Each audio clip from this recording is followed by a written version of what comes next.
Moi, sur le sujet de Yodé et Siro, hein, parce que le concert s'est produit, on a vu qu'il y a sollicitation ou pas. Est-ce que c'était nécessaire que la sécurité empêche les gens à s'en faire l'occurrence de parler? Bon, moi j'estime pour ma part que c'est le droit du président de vouloir saluer qui il veut. C'est maintenant qu'il a dû donner peut-être les consignes. C'est une autorité, je pense, comme tu l'as dit, il y a forcément des consignes qui ont été données à un moment donné. Et puis voilà. Mais après, c'était un peu trop gros quand même. Brice, je pense que pour ma part, me concernant, Yodé et Siro, je pense qu'on doit se concentrer sur l'agriculture. Aujourd'hui, on importe pour 400 milliards de poissons et de riz. C'est quand même, je pense qu'il faut qu'on puisse en parler. Non, l'agriculture, il faut qu'on soit souverain de façon alimentaire. C'est très important, n'est-ce pas? Allez, on y va. Mais on parle de sécurité alimentaire, vous partez? Sécurité, vous parlez de Yodé et Siro? Donc, c'est que c'est pas ça qui est, c'est pas important. On concentre pour gérer la souveraineté du riz en Côte d'Ivoire. Il n'y a pas de problème. Bon, au revoir.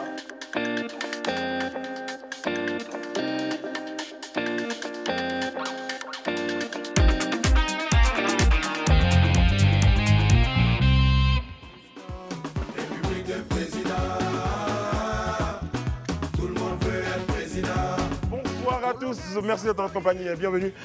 Pour ceux qui nous rejoignent sur Live TV, si vous êtes depuis le début, merci d'être dans notre compagnie. Merci de regarder le Grand Talk tous les jours entre 18h30 et 20h30. Nous sommes chez vous à la maison. Oui, vous entendez République de Président dans le fond, ce sont de Sombil qu'on devrait avoir sur notre plateau et Sombil d'ailleurs qui est en train de préparer un anniversaire, je vous dirai lequel, en temps opportun, je ne vais pas vous en dire plus. Bon, sur le plateau, il y a ce soir Élisée Poulugbo. Bonsoir Élisée, comment allez-vous? Bonsoir Brice, je vais très bien. Vous allez La bien? pêche, oui. Bien le week-end? Très bien, par la Où grâce. ça? Comme je l'avais déjà annoncé depuis le vendredi, famille déjà le samedi avec toute la maisonnée. Et puis dimanche, le recueillement à l'église pour préparer la semaine. Daouda? Super bien, et toi? Ouais, très bien, merci. Voilà, Votre week-end, c'était maison? Non, pas Vous allez voir votre maman? Non. J'avais dit le week-end passé que je partais à 2 mariages. Oui. Déjà le samedi et le dimanche. Ça s'est bien passé? Super bien. Les mariés sont et je contents? dis vraiment bravo et félicitations à Ali Soro, mon chef cousin. Oui. Voilà. C'est lui qui s'est marié 2 fois. Non, non, je ne suis pas marié 2 fois parce que l'autre mariage, c'est une amie de madame. Donc je ne connais pas le nom, malheureusement. Donc tu te retrouves dans un mariage, tu ne connais ni le nom de la mariée. Non, mais ce qui est intéressant, au moins, il a participé à la réception. Il a mangé. Il a mangé, là, la fête a réussi. Il a mangé, la fête a réussi. Il ne connaît pas le nom de la mariée, mais il a mangé. Même le marié, il ne connaît pas son nom. réussi. Bonsoir Alain, comment allez-vous? Très bien, ça va. Merci. Week-end à la maison, vous avez dit en famille? Oui, à la maison. Très bien, sagement. Voilà, des enfants, un peu de films voilà, sur une plateforme là, bien connue. Très bien. Bon. J'ai fait Bien un peu connu. comme toi. Vous avez fait comme moi, c'est très bien, Alain, merci. Madame Bleu est en noir, bonsoir, comment allez-vous? Très bien. Woman in Black ce soir. Exactement, je fais dans la simplicité. Ouais, c'est clair. Ouais. C'est bien, vous êtes très très bien. En rouge et noir. Vous connaissez la chanson, Kevin? Diane. Non, Jeanne Masse. Jeanne Mars, ouais. En rouge et noir, non, non, non, non. En rouge et noir. C'est ça, après ça, moi, ça, après ça. C'est comme ça qu'on chantait. Je pense qu'on n'allait pas acheter ces CD-là. Bon, alors, justement, dans ma tête, en général, on m'a rappelé un détail, vous concernant Kevin Aubin. Vous avez essayé une carrière de chanteur, il fallait? Ouais, j'ai essayé. J'ai fait un casting. Les révélations. On m'a dit à la fin de ma belle prestation, que je trouve belle, j'insiste, on m'a dit tu as massacré la chanson. C'était laquelle des chansons? L'accordéoniste d'Edith Piaf. J'avais 17 ans. Et déjà, j'étais surpris qu'un gamin de 17 ans puisse chanter, déjà connaisse. Hein, Là, tu peux mieux la reprendre cette fois-ci. S'il vous plaît, et le jury sera différent. Non, Bon, sous alors, ce qu'on va faire, fais le cœur. alors, Alain, bougez pas. Moi, je fais le cœur. Alain, bougez pas. Faites ça comme ça. Faites ça comme ça. Je vous retourne.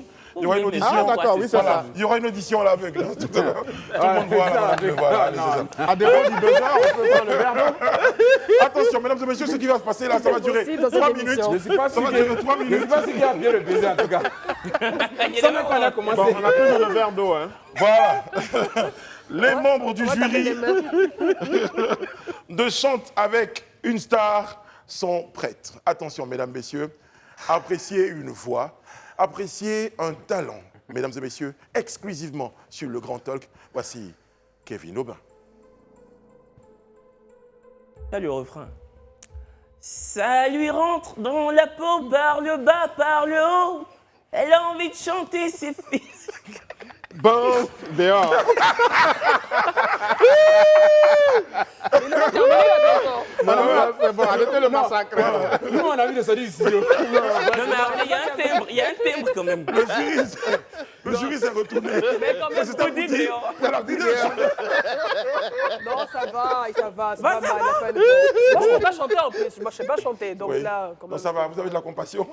j'ai de la compassion. Voilà, bon. Non, mais Kevin, c'est déjà bien. Mais c'est On a bon, un- c'est on a bon. une cote pour notre retraite. Au moins, je pourrais être au moins ton manager. Vendredi, Et moi, le Inch'Allah, producteur. vendredi, je vais retrouver la vidéo de Kevin Aubin. Ce qu'on a entendu ce soir déjà, quelques années après, nous fait vraiment penser à ce que ça pouvait être. Non, il manquait l'instrumental derrière. Bon, c'est pas grave, Ça va être ça. l'instrumental Il manquait la prochaine l'orchestre. fois. L'orchestre. Il manquait tu vois. l'orchestre, c'est tout ça. Mais vous êtes un artiste complet. Bravo Kevin, Ah, ça bravo. peut dire. Ah, merci, Bravo. merci. Allez les amis, on y... C'est comment il a pris sa respiration. Ça vous prend. Non, mais tu sais que je suis retourné, mais je te sentais souffler fort. Mais oui, mais comment son expérience, c'est une chanson à voir. Allez, j'ai ma grande vision pour vous. Ça va nous changer un peu. Eh bien, c'est une image, une belle image. C'est une bonne nouvelle, j'ai envie de dire, et puis on en est fiers. Eh bien, c'est Miss Madou Gomene Melissa. Vous l'apercevez à l'écran. Eh bien, qui est cette jeune dame? Eh bien, elle est chef de garde dans la protection civile Côte d'Ivoire. Elle a obtenu son diplôme sur l'élimination des situations d'urgence dans les installations gazières et pétrolières à l'Université d'État des services d'incendie de Saint-Pétersbourg en Russie. C'est une fierté nationale. Franchement, on est très contents. Et j'ai tenu justement à proposer cette image-là. On peut dire que cette jeune dame s'est distinguée. Et voilà, bravo. En tout cas, ça se salue. Hein. C'est En bien tout de cas, voir bravo que- à elle Ah oui, encore. ça salue. Bravo. On trouve l'image sur la page du général Vagondo. Ah, d'accord, donc je me suis dit, tiens, ça va être pas mal, hein, une autre occasion de célébrer le mérite de cette jeune dame, elle et tous les autres qui chaque jour Se portent distinguent. haut le drapeau Oui. de la Côte d'Ivoire. Et pour nous, c'est important. On le garde là tous les jours, donc c'est bon. Voilà. Bon, allez, 106, messieurs, ça vous rappelle quoi? Le chiffre 106, tiens, vous avez l'image après. Ben, c'est le jour de nombre détention, de- nombre de le jours. nombre de jours de détention de nos soldats au Mali. Ben oui. Donc ça fait 3 mois et 14 jours exactement. On va faire comme nos confrères d'une radio. Chaque fois qu'ils avaient des journalistes détenus quelque part, ils rappelaient le nombre de jours et ils rajoutaient « Nous ne les oublions pas et nous ne vous oublions pas ». Donc nos 46 soldats sont toujours détenus au Mali, 106 jours après. Nous ne vous oublions pas. Voilà. Alors messieurs, 26 novembre, c'est la prochaine date. 26 novembre, Alain Toussaint. Qu'est-ce que ça vous évoque, 26 novembre? Sérieusement ou... Sérieusement. Sérieusement. Alors là, effectivement, avant cette émission, je crois 1 heure ou 2 avant, nous avons appris le retour de Charles Blé Goudé, l'ancien ministre de la jeunesse du président Laurent Gbagbo. Donc 26 novembre 2022, c'est la date qui a été officiellement annoncée par Patrice Saraka. Voilà, donc c'est une date qui était attendue et donc on a confirmation de son retour en Côte d'Ivoire. On avait parlé des choses qui avaient évolué donc après l'obtention de son passeport. Il y a eu cette lettre-là du gouvernement ivoirien qui, comment je vais dire ça, qui acceptait, Tu as donné l'autorisation. qui donnait l'autorisation à M. Charles Blé Goudé de pouvoir entrer en Côte d'Ivoire. Et il y a eu des tractations, Edith. Il y a eu des tractations, beaucoup de discussions. Et finalement, on pensait que cette date n'allait pas venir tout de suite. En tout cas, on a eu des échanges là-dessus. On ne s'attendait pas à avoir tout de suite une date définitive. Finalement, la surprise, elle est tombée, la nouvelle est tombée. C'est le 26 novembre. Je pense certainement que toutes les dispositions ont été prises, donc les dispositions sécuritaires et sociales aussi, pour permettre à Charles Blé Goudé de pouvoir revenir tranquillement dans son pays après ces dizaines d'années et de pouvoir retrouver ses amis, de pouvoir retrouver également sa famille politique et surtout de pouvoir retrouver les Ivoiriens, en tout cas une partie des Ivoiriens qui l'attendent depuis, 12 ans depuis très après, longtemps. quoi. Exactement, plus de 10 ans. Élisée Boulougbe, un homme quand même dont le nom est plusieurs fois revenu dans cette tractation, c'est M. Soumoro Claude Saï, Oui, le chef de cabinet du président de la République. ambassadeur. Oui. Voilà, l'ambassadeur Claude Saï, chef de cabinet du président de la République, qui dit en tout cas les informations à notre possession, est l'un des artisans même en fait de cette je dirais, décrispation qui a permis à Charles Blé Goudé d'un premier temps d'obtenir son passeport, ensuite d'avoir une date de retour. On se rappelle déjà qu'il avait même rendu visite à Charles Blé Goudé, mais il avait tenu à mentionner que c'était sur instruction du président de la République qu'il avait fait ce déplacement-là. Et donc, c'est vraiment salutaire. Depuis un bon bout de temps, on avait souhaité, nous tous, on le disait, on voulait vraiment revoir Charles Blé Goudé. Il y avait des cris de C'était un peu cœur comme même un qui des avaient été maillons lancés. qui manquait un peu à la chaîne. C'est déjà très bien d'avoir une date de son retour. Moi, ce que je veux juste dire, c'est de lancer un appel vraiment aux partisans de Charles Blé Goudé, notamment aux membres du COJEP, pour qu'on organise vraiment ce retour-là de la meilleure des manières, qu'on ne nous serve pas. Parce qu'on ne nous serve pas un bis repetita vraiment d'un 17 juin 2021. Franchement, mais pourquoi pensez-vous que... pourquoi imaginez-vous qu'un bis repetita non, je n'ai pas dit que j'imagine. C'est pas les mêmes non, je n'ai pas dit que j'imagine. Bon, je lance juste un appel. Le 10 ans, je ne suis pas en train de... Quelles sont tes attentes précises par rapport à son retour, le jour de son retour, qui ne devrait pas ressembler à celui déjà le cafouillage. Le cafouillage qui entourait tout ce qu'on a constaté, vraiment ce cafouillage, on n'en a vraiment pas besoin en fait. Donc j'espère vraiment que le COJEP va s'inspirer des ratés, je dirais, de l'autre retour pour à son niveau la corriger un peu. C'est ce que je veux dire. Sinon, je ne suis pas en train de dire qu'on va certainement assister. Non, non, ce n'est pas ce que je dis. Aussi, je voudrais qu'on sente un peu plus d'inclusivité. Moi, c'est aussi un appel que je lance, qu'on sente un peu plus d'inclusivité. Parce que la dernière fois, quand même, on avait senti que c'était vraiment une chasse gardée. Je vous rassure, dans le communiqué lu par M. Saraka, ce mot est ressorti. Donc, une forme de... C'est un retour inclusif, il en a parlé. Je voulais juste compléter l'information concernant l'ambassadeur Claude Sailly. Oui. Donc, ce matin, il a reçu les collaborateurs de Charles Blé Goudé et donc pour leur annoncer... Enfin, en tout cas, qu'ils lui ont confirmé la date du 26. Et c'est à l'issue de cette rencontre qu'un communiqué a été publié. Très, très bien. On peut dire qu'il il continue d'ailleurs, puisque les tractations continuent. C'est pour ça que ça vous rassure, justement, dans votre position. Pour dire que les membres du COJEP ont estimé que ce retour-là devrait être un retour... Moi, je suis curieuse de savoir si son retour sera suivi comme celui du président Laurent Gbagbo. Ce n'est pas les mêmes calibres, hein, on est d'accord, mais si ça sera suivi en temps réel, comme on l'a vu lors du 17 juin, avec son vol qui sera je pense que Blé Goudé, pisté, par exemple. Vu l'échange qu'il a eu, comme tu parlais tout à l'heure de l'ambassadeur Claude Sailly, je pense que sûrement l'homme va rentrer de façon sobre, en fait. Il va rentrer sobrement pour rejoindre sa famille, communier avec sa famille politique, surtout sa famille biologique. Son comité d'accueil? Oui, on dirait un comité d'accueil. Je suis sur le comité d'accueil, mais comparer son arrivée à Abidjan... Non, je ne le compare pas son arrivée, non, pas comparer, mais je dis de la même manière que... Vous imaginez, Madame Bleu, c'est une artiste. L'ex-président Laurent Gbagbo, je pense que ça ne sera pas la même chose. Oui, je pense que Blé Goudé, pour ma part, rentrera de façon sobre pour communier avec sa famille biologique et politique. Mais il ne rentrera pas en catimini. Oui, certainement. Je pense qu'on sera très attentif à la scénographie de son retour. Tout à l'heure, Élisée parlait de cafouillage. Effectivement, je pense que les équipes d'organisation du retour de Charles Blé Goudé ont certainement tiré les leçons. De tout ça, en fait. Et je pense qu'ils s'arrangeront de sorte à ce que ce soit un moment festif et populaire. Donc, il n'est pas impossible qu'à son arrivée, il rencontre aussi ses partisans, quelque part. Bien sûr, à l'aéroport dès le départ. Ou même en dehors, dans un grand espace. Ce qui me fait sourire, en tout cas, c'est que je suis certaine qu'on aura tout de suite, en tout cas le jour J, la veille, son billet d'avion qui sera partagé certainement sur les réseaux sociaux, dans les groupes WhatsApp. On aura le numéro de son vol. Il sera suivi avec Flight Radar sur les réseaux sociaux. Bon, on verra bien. Oui, en tout cas, vous l'avez dit. Chacun va tirer la leçon de ce qui s'est passé. Mais là, l'idée, c'est de savoir, maintenant, quand il va venir, je pense que ce serait bien qu'il soit là. Oui, bien sûr qu'il viendra sur Live TV parce qu'il a promis. Mais ce que je voulais dire, à travers les déclarations qu'il a faites cet après-midi à une agence de presse, il dit qu'il se pose en promoteur de la paix et de la réconciliation. C'est ça. Et que la première action qu'il posera, c'est d'aller à la rencontre des Ivoiriens pour prôner la paix, la réconciliation et la cohésion sociale. Je pense que c'est un message quand même déjà qui est rassurant.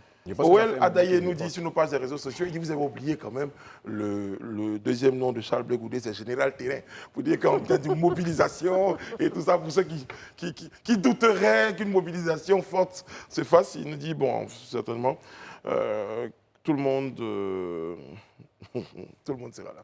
Tout le monde va observer en tout cas. Mais après, c'est bien le côté des billets d'avion et tout ça pour pister. C'est clair que ça va pas manquer.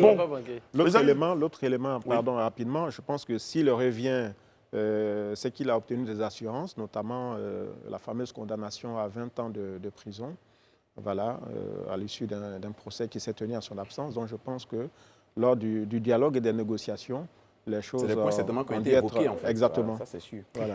Je ne sais pas, Roger Kahn, il a un regard particulier sur la réaction des Daouda à propos du retour de Charles Blé Goudé. Je lis 2 messages le concernant. Daouda ne veut pas entendre ça. Non, mais en fait, je tenais à dire à Roger Kahn, sois rassuré, j'adore Blé Goudé, j'aime tous les politiciens du Côte d'Ivoire, c'est juste que je donne mon point de vue. Et continue de donner aussi ton point de vue, c'est intéressant. Voilà. Un jour, je t'invite ici même à venir pour qu'on puisse débattre ensemble. Et puis, je suis désolé, on n'a pas aimé les politiciens. Tu donnes un point de vue, tout simplement. On n'a pas besoin d'être forcément d'accord tout le temps. Voilà, je ne pense pas que Daoud est contre le retour de Charles Blé Goudé, sinon il le dirait sur ce plateau. Franchement, contre le retour de Charles Blé Goudé? Pourquoi? Aujourd'hui même, je souhaite que ce regard entre pays. Bon, ok. Voilà. Sur un autre sujet. Franchement, est-ce que c'est ça la question? Non, mais non, si, je suis extrapolé. Non, mais ce qu'il a dit est quand même important parce que progressivement, le puzzle politique ivoirien se met en place. Donc, il y a un grand visage important, c'est celui de Soro Guillaume qui manquera à l'appel. On espère aussi que dans les mois, semaines qui viennent, les choses vont s'arranger. Exactement, surtout quand on parle d'élan de réconciliation nationale. Donc, Très bien. Bon, les amis, j'ai une vidéo du jour pour vous regarder.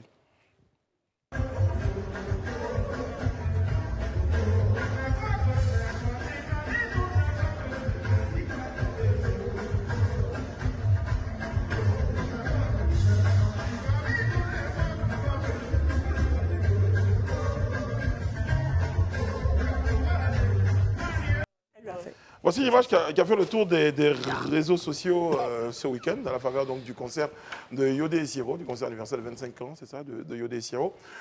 À la suite de la prestation du groupe Magic System, là on voit bien que le leader du groupe et bon, les autres membres, à la suite vous ne les voyez pas, arrivent, parce qu'à ce concert, il y a eu la présence du président Laurent Gbagbo, et donc à la fin de la prestation, comme ça a été le cas pour d'autres, ils ont souhaité aller donc saluer le président. On peut revoir la vidéo et que je vais commenter au passage. Et sauf que on voit sur les images que Assalfo, donc le leader de la formation donc, et son groupe, sont empêchés.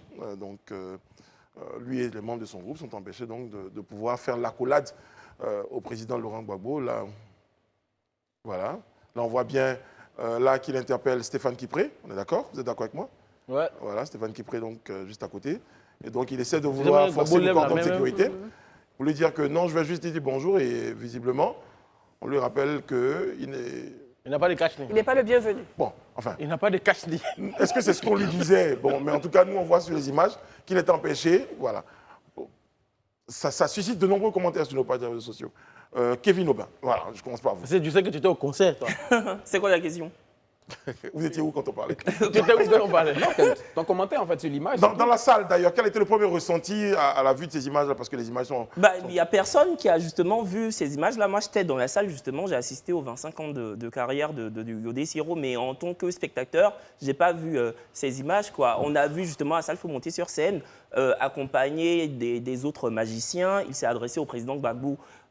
Ensuite, il s'est adressé au président de l'Assemblée nationale, qui est M. Adama Bektogo, et au ministre Sidi Touré. Voilà, il a même remercié le président Gbagbo pour tout ce qu'il avait fait pour les Ivoiriens. C'est ce qu'il a dit, hein. Il a claironné en disant « Merci, monsieur le président, pour tout ce que vous avez fait pour la Côte d'Ivoire ». Ensuite, il est descendu, il a été salué Adama Bektogo, ensuite le président Gbagbo, mais nous, dans la salle, on n'a pas vu l'image. Mais ce que je peux dire, bon, déjà, le président Gbagbo est libre, hein, totalement. Il a la liberté absolue de saluer qui il veut, artiste ou pas. Mais personne n'est sommé déjà même de saluer quelqu'un. Voilà, c'est pas une injonction juridique, c'est son droit. Par contre, moi, justement, c'est que des supputations. Hein. Je ne suis pas dans la tête du président Gbagbo ni dans la tête de sa garde rapprochée. Mais bon, je pense que quand Assalfo est monté sur scène, il a remercié le président Gbagbo. Ensuite, il a remercié Sidi Touré, le ministre Sidi Touré et le président de l'Assemblée nationale. Il n'a pas cité, il a soit omis sciemment ou pas de citer le nom de Madame Nadi Bomba, parce qu'en fait, avant que Assalfo ne monte sur scène, Yodé Siro, ils ont demandé au public, donc à nous, d'applaudir, d'ovationner Nadi Bomba, chose que nous avons faite. Donc, quand Assalfo est monté sur scène après cela, il n'a pas cité le nom de Nadi Bomba. peut-être que, voilà, il s'est senti totalement vexé. Je ne sais pas dans sa Allons-y tête. sur les Mais faits. c'est que des supputations. Sur les faits de ce qu'on a pu lire quelque part, le lead du groupe Magic System a estimé que, de l'explication qu'il donne, c'est qu'il a été empêché d'approcher le président Laurent Gbagbo parce qu'il n'avait pas de cache-nez. Mais on ne peut pas parler d'un problème de virus ou de cache-nez, je suis désolé. Enfin, le masque, c'est même pas audible que d'entendre ça parce qu'on a vu une photo du président Gbagbo. Oui, c'est ce qu'Assalfo dit, mais on a vu le président Gbagbo justement faire des accolades à Sami Succès, c'est ça, non? Oui, Sami voilà, Succès. Sami Succès. Il a salué Big Togo qui n'avait pas de masque, il a salué aussi. Mais après, non, attention, il faut qu'on aille point par point. Si le président de l'Assemblée nationale, M. Adama Bictogo, a estimé que lui pouvait saluer Assalfo sans cache-nez, ou le ministre pouvait... Non, il te parle du président Gbagbo qui a salué Adama Oui, Bictogo. c'est Le ministre, c'est ça qu'il te parle. Il les a salués, il était arrêté. Mais attends, il a fait des accolades comme ça, Sami Succès n'avait pas de Même cache-nez. Stéphane Kipré qui est juste à côté de lui, qui est son protocole, n'a pas de cache-nez. Bon, il connaît peut-être la situation sanitaire. Non mais attends, d'accord, dans ce cas-là, je te promo. Assalfo n'empêche pas le Covid ou la variole du singe, excuse-moi. Donc bon, voilà quoi. Non. Moi, je pense qu'il y a un problème beaucoup plus profond, je crois. Donc on ne connaît pas les contours. Voilà. Bon, moi je le dis, hein, le président Gbagbo, il est libre de saluer qui il veut. Ça, c'est son droit le plus absolu. Il peut rentrer dans une salle, il peut saluer qui il veut.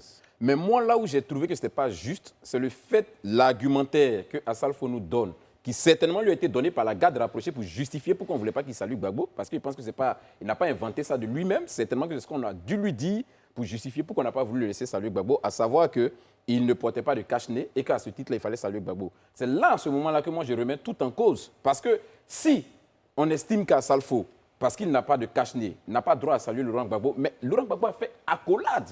Et on a la vidéo à Sami Succès. Je ne dis même pas saluer, il a fait une accolade. Voilà, on a l'image.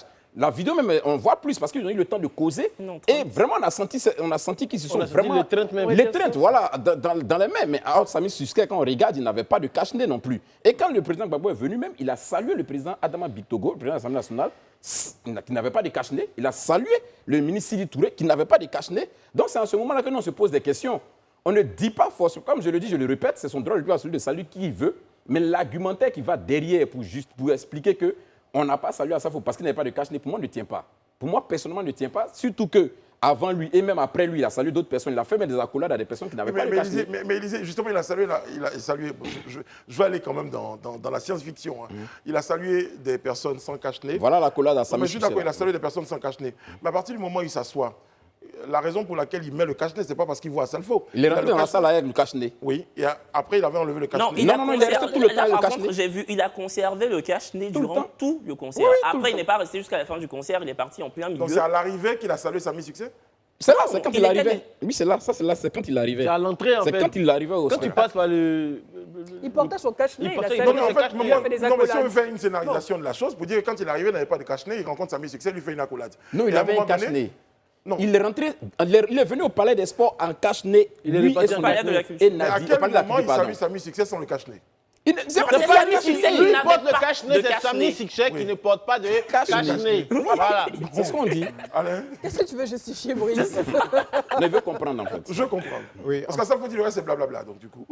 En fait, pour moi, les raisons qui sous-tendent cette séquence-là sont profondes. Il ne vous a pas échappé que le président Gbagbo a été détenu pendant un peu plus de 8 ans à la Cour pénale internationale, à La Haye. Et c'est un endroit qui est devenu quasiment comme une mecque de l'expression politique, notamment des artistes ivoiriens, africains et autres. On a vu Gagui Sely, on a vu François Kensi, on a vu Abou Gallier. Et malheureusement, d'après ce que j'ai compris ce week-end sur cette affaire, c'est que Assalfo, malheureusement, ne s'est pas signalé et qu'il n'aurait pas manifesté, je vais terminer, sa compassion vis-à-vis du président Gbagbo. Et certaines personnes rappellent les gestes de bonne volonté que le président Gbagbo aurait posés à l'endroit d'Assalfo, notamment sa naturalisation, le soutien au FEMIA, la première édition, et puis la relation qu'il avait créée avec cet artiste-là. Donc, dans cet entourage-là, il y a, en tout cas, comme on dit, une forme de mécontentement. Et venir au stade pour les civilités, je pense que certainement, je pense, le fond aussi, Voilà, parce qu'on a vu beaucoup d'artistes ont exprimé, même Alpha Blondy l'avait dit publiquement, etc. Donc, c'est ce que j'ai compris et c'est ce qu'on m'a rapporté. C'est totalement plausible ce qu'Alain dit, parce que justement, à chaque fois avant de remercier, c'est plausible parce qu'à chaque fois avant de remercier le président Gbagbo a dit, Monsieur le Président, depuis que vous aviez été détenu pendant ces 10 années et depuis votre retour, nous n'avions pas eu le temps, pendant que vous étiez là-bas et pendant que vous êtes rentré, nous n'avions pas eu le temps de nous reparler. Donc c'est totalement plausible. Moi, en fait, ce que j'aimerais juste dire, en fait, c'est que moi, je ne vais pas m'attarder sur qui a salué qui n'a pas salué qui. C'est le sujet. Hein. Voilà. Certes, c'est le sujet, mais le plus important, en fait, ici, pour moi, en fait, c'est qu'il faut dire bravo à Yodo Isiro, qui... Non, sérieusement. Parce que... Non, est-ce que... C'est mon opinion. Non, j'attends la suite. Je vais attendre la suite, parce que déjà, dire merci à Yodo Isiro qui, aujourd'hui, en fait, au-delà des clivages politiques, ont pu réunir des grands noms de la politique ivoirienne autour de leur concert, leur 25 ans anniversaire. Donc, du coup, aujourd'hui, leur concert était placé sous le sceau de la réconciliation. On a vu un Laurent Gbagbo, on a vu un Adama Bictogo et un Sidi Touré qui étaient tous là. Aujourd'hui, on est en train de parler d'une soirée de salutation, sachant que Yodé et Siro ont réussi un challenge. Pour moi, sincèrement, c'est ce qu'il faut retenir. Retenir qui a salué qui, pour moi, ce n'est pas l'important. Sincèrement, c'est mon opinion. Ok, moi, je voudrais revenir sur ce qu'Alain a dit. Hein. Si tant est que l'information qu'Alain nous donne, ou du moins l'analyse qu'il fait, qu'il aurait été certainement ce qu'il aurait reçu, certainement peut-être du cercle un peu proche de Laurent Gbagbo, moi, je trouve qu'il y a problème. Je trouve, à titre personnel, qu'il y a problème. Si c'est vrai qu'il estime que, effectivement, personne ne peut le nier ici, Assalfo a bénéficié des grâces de Laurent Gbagbo sur son régime, d'un certain nombre d'actions en sa faveur, c'est une réalité. Mais si on estime à un certain moment qu'on s'inscrit dans une dynamique de réconciliation, on estime qu'à un moment précis, les gens n'ont pas fait ce qu'on devait faire pour moi, il n'y a pas de problème, mais la Côte d'Ivoire doit aller de l'avant et qu'on se positionne en apôtre et en centre de la réconciliation et de la paix, pour moi, il y a des éléments qu'on doit pouvoir dépasser. C'était le lieu d'ailleurs même, en fait, si c'est tant que c'est ça, de même l'embrasser et puis lui dire, mais jeune frère, tu m'as oublié. Voilà, on a eu un truc et tout ça, mais je ne suis pas très content de toi pour ceci, pour cela et tout ça, mais il faut que tu viennes qu'on se parle. Je me dis qu'il y a des petits symboles comme ça qui montrent aux Ivoiriens, qui rassurent les Ivoiriens sur le fait que les gens veulent aller vraiment de l'avant ou qu'ils ne veulent pas aller de l'avant, ou bien qu'ils sont encore sur des ressentiments, en fait. Donc c'est de ça qu'il s'agit. On peut avoir des rancœurs profondes qui se justifient. Après, qui se justifient, non. Mais là, tout ce que vous dites, c'est sur la base d'une interprétation. Non, c'est une interprétation. C'est pour ça que je dis, on peut avoir, c'est possible. On peut avoir des rancœurs, on peut avoir des peines qu'on n'a pas oubliées. Mais face au public, c'est l'image qu'on renvoie. On parle toujours de symboles. Il y a eu malheureusement le raté le 17 juin à l'aéroport, avec ce qu'on connaît. On a encore face au public, parce que tout est filmé. On est à un grand concert, les 25 ans de Yodé et Siro. Et même si on a quelque chose à reprocher à cette personne, mais face au public, sachant que ça sera filmé, photographié, que ça va faire le tour des réseaux sociaux, quelle image, en fait. Exactement, quelle image on revoit. Mais quand on regarde la vidéo, après c'est les choses. Après, comme je dis, comme il a dit, non, je vais terminer, Brice. Comme il a dit, c'est quelque chose qui aurait pu être dit à l'oreille ou bien fait après l'événement ou lors d'une rencontre, je ne sais pas. Mais tout de suite là, quelle image on revoit? On parle de réconciliation.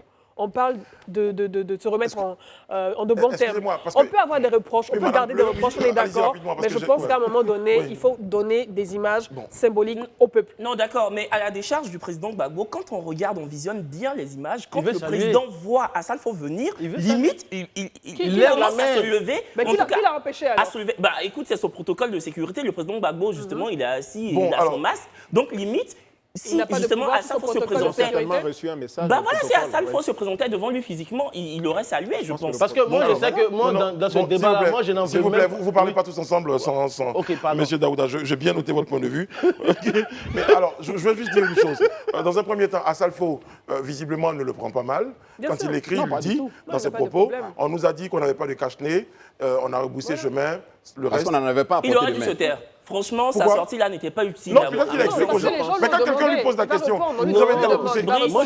Il sait pertinemment que s'il répond, ça va encore alimenter la polémique. Non, mais moi je pense que... Non, mais il peut ne pas répondre et ça va alimenter la polémique. Je pense qu'Assalfo est très sage. Il a été très sage. Non. Non, si. Pourquoi il a été sage? Il a été très sage pour ne pas enfler la polémique parce que Tout le monde a vu la vidéo. Toi et moi, nous tous ici présents, on a vu la vidéo. C'est pas la réponse d'Assalfo Donc la réponse d'Assalfo, il dit, j'ai pas dire pourquoi sa réponse me gêne foncièrement. Sa réponse me gêne foncièrement parce que quand il a répondu, il y avait déjà les images de Sami Succès avec le président qui faisait justement une épreuve qui circulait. Il donne l'information qu'on lui a donnée, le protocole lui a donné, tout simplement. On lui a dit qu'il n'a pas de cache-nez. Mais moi, je veux dire, c'est pas... D'accord, mais quand il dit ça, évidemment, il remet en cause le protocole. Et qui dit protocole, justement, par ricochet, on va pointer du doigt le président Gbagbo. Il le sait. On va passer à autre chose parce que oui, c'est vrai. Tout à l'heure sur Politico. Une chose est sûre, on va terminer par celui qui veut. Voilà, c'est tout. Pour dire que si on n'a pas les fins mots de l'histoire, un jour peut-être on aura la véritable version. En tout cas, suivez la piste que je vous ai donnée. Quand on a un homme politique, non, moi je suis pour ta piste. Mais c'est Alain qui a raison parce qu'on sait qu'ils ont aussi des instructions fermes. C'est pas évident. Moi, c'est quand vous, c'est-à-dire, moi, je veux pas que vous affirmiez les choses. Vous croyez que vous voulez lancer la suite? Mais oui, bien sûr. Quand on n'est pas d'accord avec son point de vue, il ne veut jamais terminer Malheureusement, en tant que modérateur, donc je modère mon point de vue. Mais bon, je ne vais pas vous laisser quand même dire avec une on va dire bravo à Yodé Siro, moi. Ben voilà, on va dire bravo à Yodé Siro. Oui, félicitations. Ils ont réussi à réunir. Et puis la prestation de Kérosène. Ouais, aussi c'était quelque chose. C'était pas mal. C'était quelque chose. Bon. Pardon, Brice. Bravo, Zouglou. Très, très bien. En Zouglou, ça marche toujours. Mais il y avait un petit problème de sono. J'ai l'image du jour, s'il vous plaît. Bon, c'est un chiffre du jour même, d'ailleurs. C'est au niveau du top 10 des salaires officiels des présidents africains. Regardez ce qui apparaît. Il y a un classement. En première position de ce classement, c'est le top 10 des salaires officiels des présidents africains, du mieux payé, en tout cas dans le top 10, au moins bien payé. Enfin, je ne sais pas comment j'ai dit, du plus riche dans son salaire. Non, tu l'avais bien dit. Ça va, t'as dit au revoir à la famille? Non, parce que j'ai dit, non, ça va à ma famille. Non, mais c'est pas moi qui le publie d'ailleurs. C'est un document. Voilà. Exactement, qui publie donc ce classement. Et en première position, il y a le président Paul Biya, avec Élisée. Avec 620 976 $. C'est le salaire du président Paul Biya. Salaire annuel. Annuel. Ouais. Oui. 620 976. Le président ivoirien Alassane Ouattara. Et en 10e position, qui a le salaire le moins important. Annuel, 100 000 $. Et le salaire le plus rond, hein, 100 000 points. 100 000 $ annuellement, ça fait autour de 50 millions, je pense. Un peu plus ça. De 50 millions. Donc, On si on va dire repartit, 60 voilà, 60 par là, si on repartit, ça revient environ à, 4, divisé par 12, 4 millions et 5 5 ou 5 ou 6 millions par là, mensuellement. Le salaire du président ivoirien connu? Oui, le salaire du président ivoirien, je me rappelle dans les années 2002, quand on mettait dans la Constitution, on était autour de 9 millions, logiquement, que le président devait avoir. Ah, ça a baissé? Ça tournait autour de ça. Donc, si lui se retrouve autour de 4-5 millions, c'est que certainement ça a dû baisser. Ça a baissé, ouais. C'est que ça a dû baisser. Voilà. Donc, c'est un économe. Dans le top 5 des présidents ivoiriens, vous avez Alain Toussaint. Président africain ou ivoirien? Non, ivoirien, non, je reviens là. Ah, d'accord. Moi qui ai dit au revoir ma famille, j'ai besoin d'un co-détenu, certainement. Le président Gbagbo, le président Bédié. Attends, ce sera moi alors. Bon, on pourra jouer. Au jeu des devinettes dans la série. Voilà, on pourra pousser la chansonnette derrière les barreaux. Le top 5 des présidents ivoiriens, est-ce qu'on a eu 5 présidents en Côte d'Ivoire déjà? Bon, allons-y sur le top 4. Il y a Houphouët-Boigny. Houphouët, le président Bédié, général Gay. Ah oui, on a un top 5. Oui, voilà. Vous avez voulu estirper mon oncle en fait. Ouais. Comme il a eu un règne assez court. Non, parce que je comptais. Robert Gay, il est de Pobouin. Oh, reste tranquille. Non, mais je pense que, bon, les salaires, effectivement, ils ont droit à un salaire, mais ce qui est important, ce sont les avantages autour. Hein. Voilà. Et puis la capacité quand même d'avoir accès aux ressources des pays qu'ils dirigent. Ouais. Voilà. C'est ce qui est le plus important. Malheureusement, cette revue n'a pas donné le détail de tout cela, parce qu'il y a des pays où il y a des fonds de souveraineté. Voilà. Il y a même des fonds personnels du président. Voilà, parce que les fonds de souveraineté, parfois, sont destinés à financer des opérations, soit les services de renseignement, des opérations d'urgence, etc. Mais il y a des pays où les chefs d'État disposent de fonds personnels. Oui. Voilà. De toute façon, il y a des chefs d'État qui avaient un seul compte. Oui, exactement. Le compte d'État bien ici. En tout cas, le président Paul Biya est celui qui a le plus d'années de fonction sur cette liste et c'est celui qui a le salaire le plus conséquent. Donc, je pense que les Camerounais vont être contents. Ouais. En même temps, il Je suis pas très sûr. 40 ans de pouvoir quand même. Très bien. Bon, les amis, le samedi 22 octobre, c'est donc la cérémonie officielle de la remise des lots de la CAM Tchétchèn. C'était une belle cérémonie. Voilà, donc, on voit ici le chèque, enfin, un des chèques. Factice. Oui, c'est le chèque qu'on remet en général pour les cérémonies. D'accord. Oui, toujours. Bien sûr. Oui. Toujours, même pour Miss Côte d'Ivoire, Voilà. ou d'autres concours. Mais Bon, alors. les vainqueurs touchent réellement les fonds quand alors? Ah, ils n'ont pas touché? Non, enfin, ils ont Mais ils non, ont reçu normalement, que il y a les un délai. chèques. Normalement, il y a un Après, délai, justement, oui. je pense qu'ils ont dit au premier, donc au vainqueur qui a reçu 40 millions, qu'il pourrait déposer le chèque à compter du 26 novembre 2022. Dans un mois. Déposer ça où? Je comprends. Bah, à la banque. Laquelle? Parce Mais qu'on le en a chèque, plusieurs. sais le pas, nom de mais la à banque se la trouve banque. sur le Mais moi, il y a chèque, un le truc réel, qui- le Ah, réel, d'accord. oui. Il y a un Non, truc mais en qui- fait, la question, en fait, bon, on va résumer pour ceux qui n'ont pas compris. Il y a eu le Tchétchèn. Donc, on a annoncé que le 22, c'était le 22, c'était la date. C'est ça, le samedi Donc, 22. les groupes auraient leur récompense, les équipes auraient leur récompense. Donc, à la cérémonie du 22, effectivement, il y a eu une remise des récompenses, sauf que c'était le grand chèque, le chèque factice. Et les gens ont commencé, enfin, les commentaires sur les réseaux ont commencé à dire, est-ce que ce chèque-là, pour rigoler, il pouvait se présenter à la banque le lundi avec? On a dit non, car à côté de ce chèque-là, il y avait un vrai chèque. Après, je pense que les gens font exprès parce qu'on a toujours eu ce genre de concours où on remet un chèque pour les concours d'entrepreneuriat, différents types de concours, on remet un chèque factice. Mais Et le vrai ensuite, chèque aussi a le vrai accompagné chèque a juste à accompagné. côté. Mais on a vu la vidéo Après- du vrai après- chèque circuler. Voilà, on a vu la vidéo et la photo du vrai La Non, mais chèque. c'est pas photo le de la vrai vidéo chèque du qui vrai pose problème. chèque, Vous dire que oui. vous avez le chèque factice qui ne vous permet pas C'est d'aller juste pour la toucher de photo. l'argent. C'est juste pour la photo. On vous remet un vrai chèque ou de l'argent liquide, parce qu'il y a des moments où vous remettez de l'argent liquide. Mais là, dans le cas d'espèce, c'est un vrai chèque. Oui, un vrai Mais chèque. sauf que le vrai chèque a une mention à toucher à partir dans un mois. Du 26 Bon, novembre. moi, personnellement, Ça là, pose ça un me problème. pose vraiment une question, en fait. Parce que pour les cérémonies dont vous parlez, Miss Côte d'Ivoire, les... En général, c'est par exemple. En même temps, on donne je le prends chèque des concours factice. d'entrepreneurs, c'est 2 dans- semaines Voilà. ou 3 Mais semaines pour un pouvoir mois, ensuite encaisser un le mois chèque. pour encaisser l'argent, franchement. Non, mais tu peux pas parler de cérémonie de Miss Côte d'Ivoire. La Miss Côte d'Ivoire touche pas 40 millions. Non, Donc peut-être n'empêche, que c'est du non, fait mais de au la moins- somme aussi. Mais au moins, quand tu dis quelque chose, il faut le faire. C'est aussi Mais là, simple. en l'occurrence, il a fait la. Mais ça fait un il a mois. donné Parce un chèque. qu'en vérité, tu as dit le 22. Généralement, quand tu me dis le 22, Non. dans ma tête, Le 22, cérémonie de non, récompense. je viens. Cérémonie de récompense. Oui. Pendant la récompense, on donne l'argent des gens. Écoute, En tout cas, aux cérémonies auxquelles moi j'ai assisté, on a joué, on a fait le tournoi pendant un bon tu as moment. assisté à quelle cérémonie? Parce que si on parle de Maracana de quartier où le vainqueur Non, touche on parle 20 pas 000 de francs, Maracana de quartier. là on te parle de Même 40 les- millions. même les Donc sèmes je ne sais hackathons, pas en non. fait. Attends, je vous laisse terminer. Oui, même les SEM hackathons qui sont organisés par les entreprises ou bien par l'État de Côte d'Ivoire ou par les entreprises, quand on fait la cérémonie, au moins une semaine après, le chèque, le vrai chèque, il suit. Et le gars, il peut aller récupérer son argent. Mais tu peux me dire, voici le chèque, et un mois et demi, un mois après, c'est là que je vais commencer à recevoir l'argent. Sincèrement, je n'ai pas dit que c'est pas bon, c'est bon, mais je m'inquiète, c'est tout. Bon, alors, Élisée, Ouais, ben moi, je pense que. on termine avec vous. hein. Oui, moi je pense qu'il n'y a pas lieu de polémiquer. hein. C'est vrai qu'il a dit que le 22, il donnerait les récompenses. Il a remis les chèques. Comme vous l'avez dit, moi je n'ai pas vu la vidéo, mais vous dites qu'on a vu des vidéos, des chèques réels. Donc il a remis les chèques. Maintenant, si on disait dans les chèques que les chèques là n'existent nulle part ou bien qu'ils n'auront pas d'argent, je pense que là, il aurait y avoir une polémique. Il Oui, il y a remet un les chèques, délai. il lui a dit, bon, dans Il y a un un délai mois, vous allez supplémentaire. retirer. Il n'y a pas Voilà, de problème, tout tous on simplement. regarde. De toute façon, Après, c'est le 40 date millions, donné, là, c'est le pas- 26 ou bien le 30 ou bien le combien, ça va arriver tôt ou tard. Donc on attend. Si Mais c'est le arrivé 26 qu'on n'a pas novembre, vu c'est les... un samedi et c'est la date d'arrivée de Blé Goudé. Non, on va avoir ça. Non, attends, là, Je vous promets,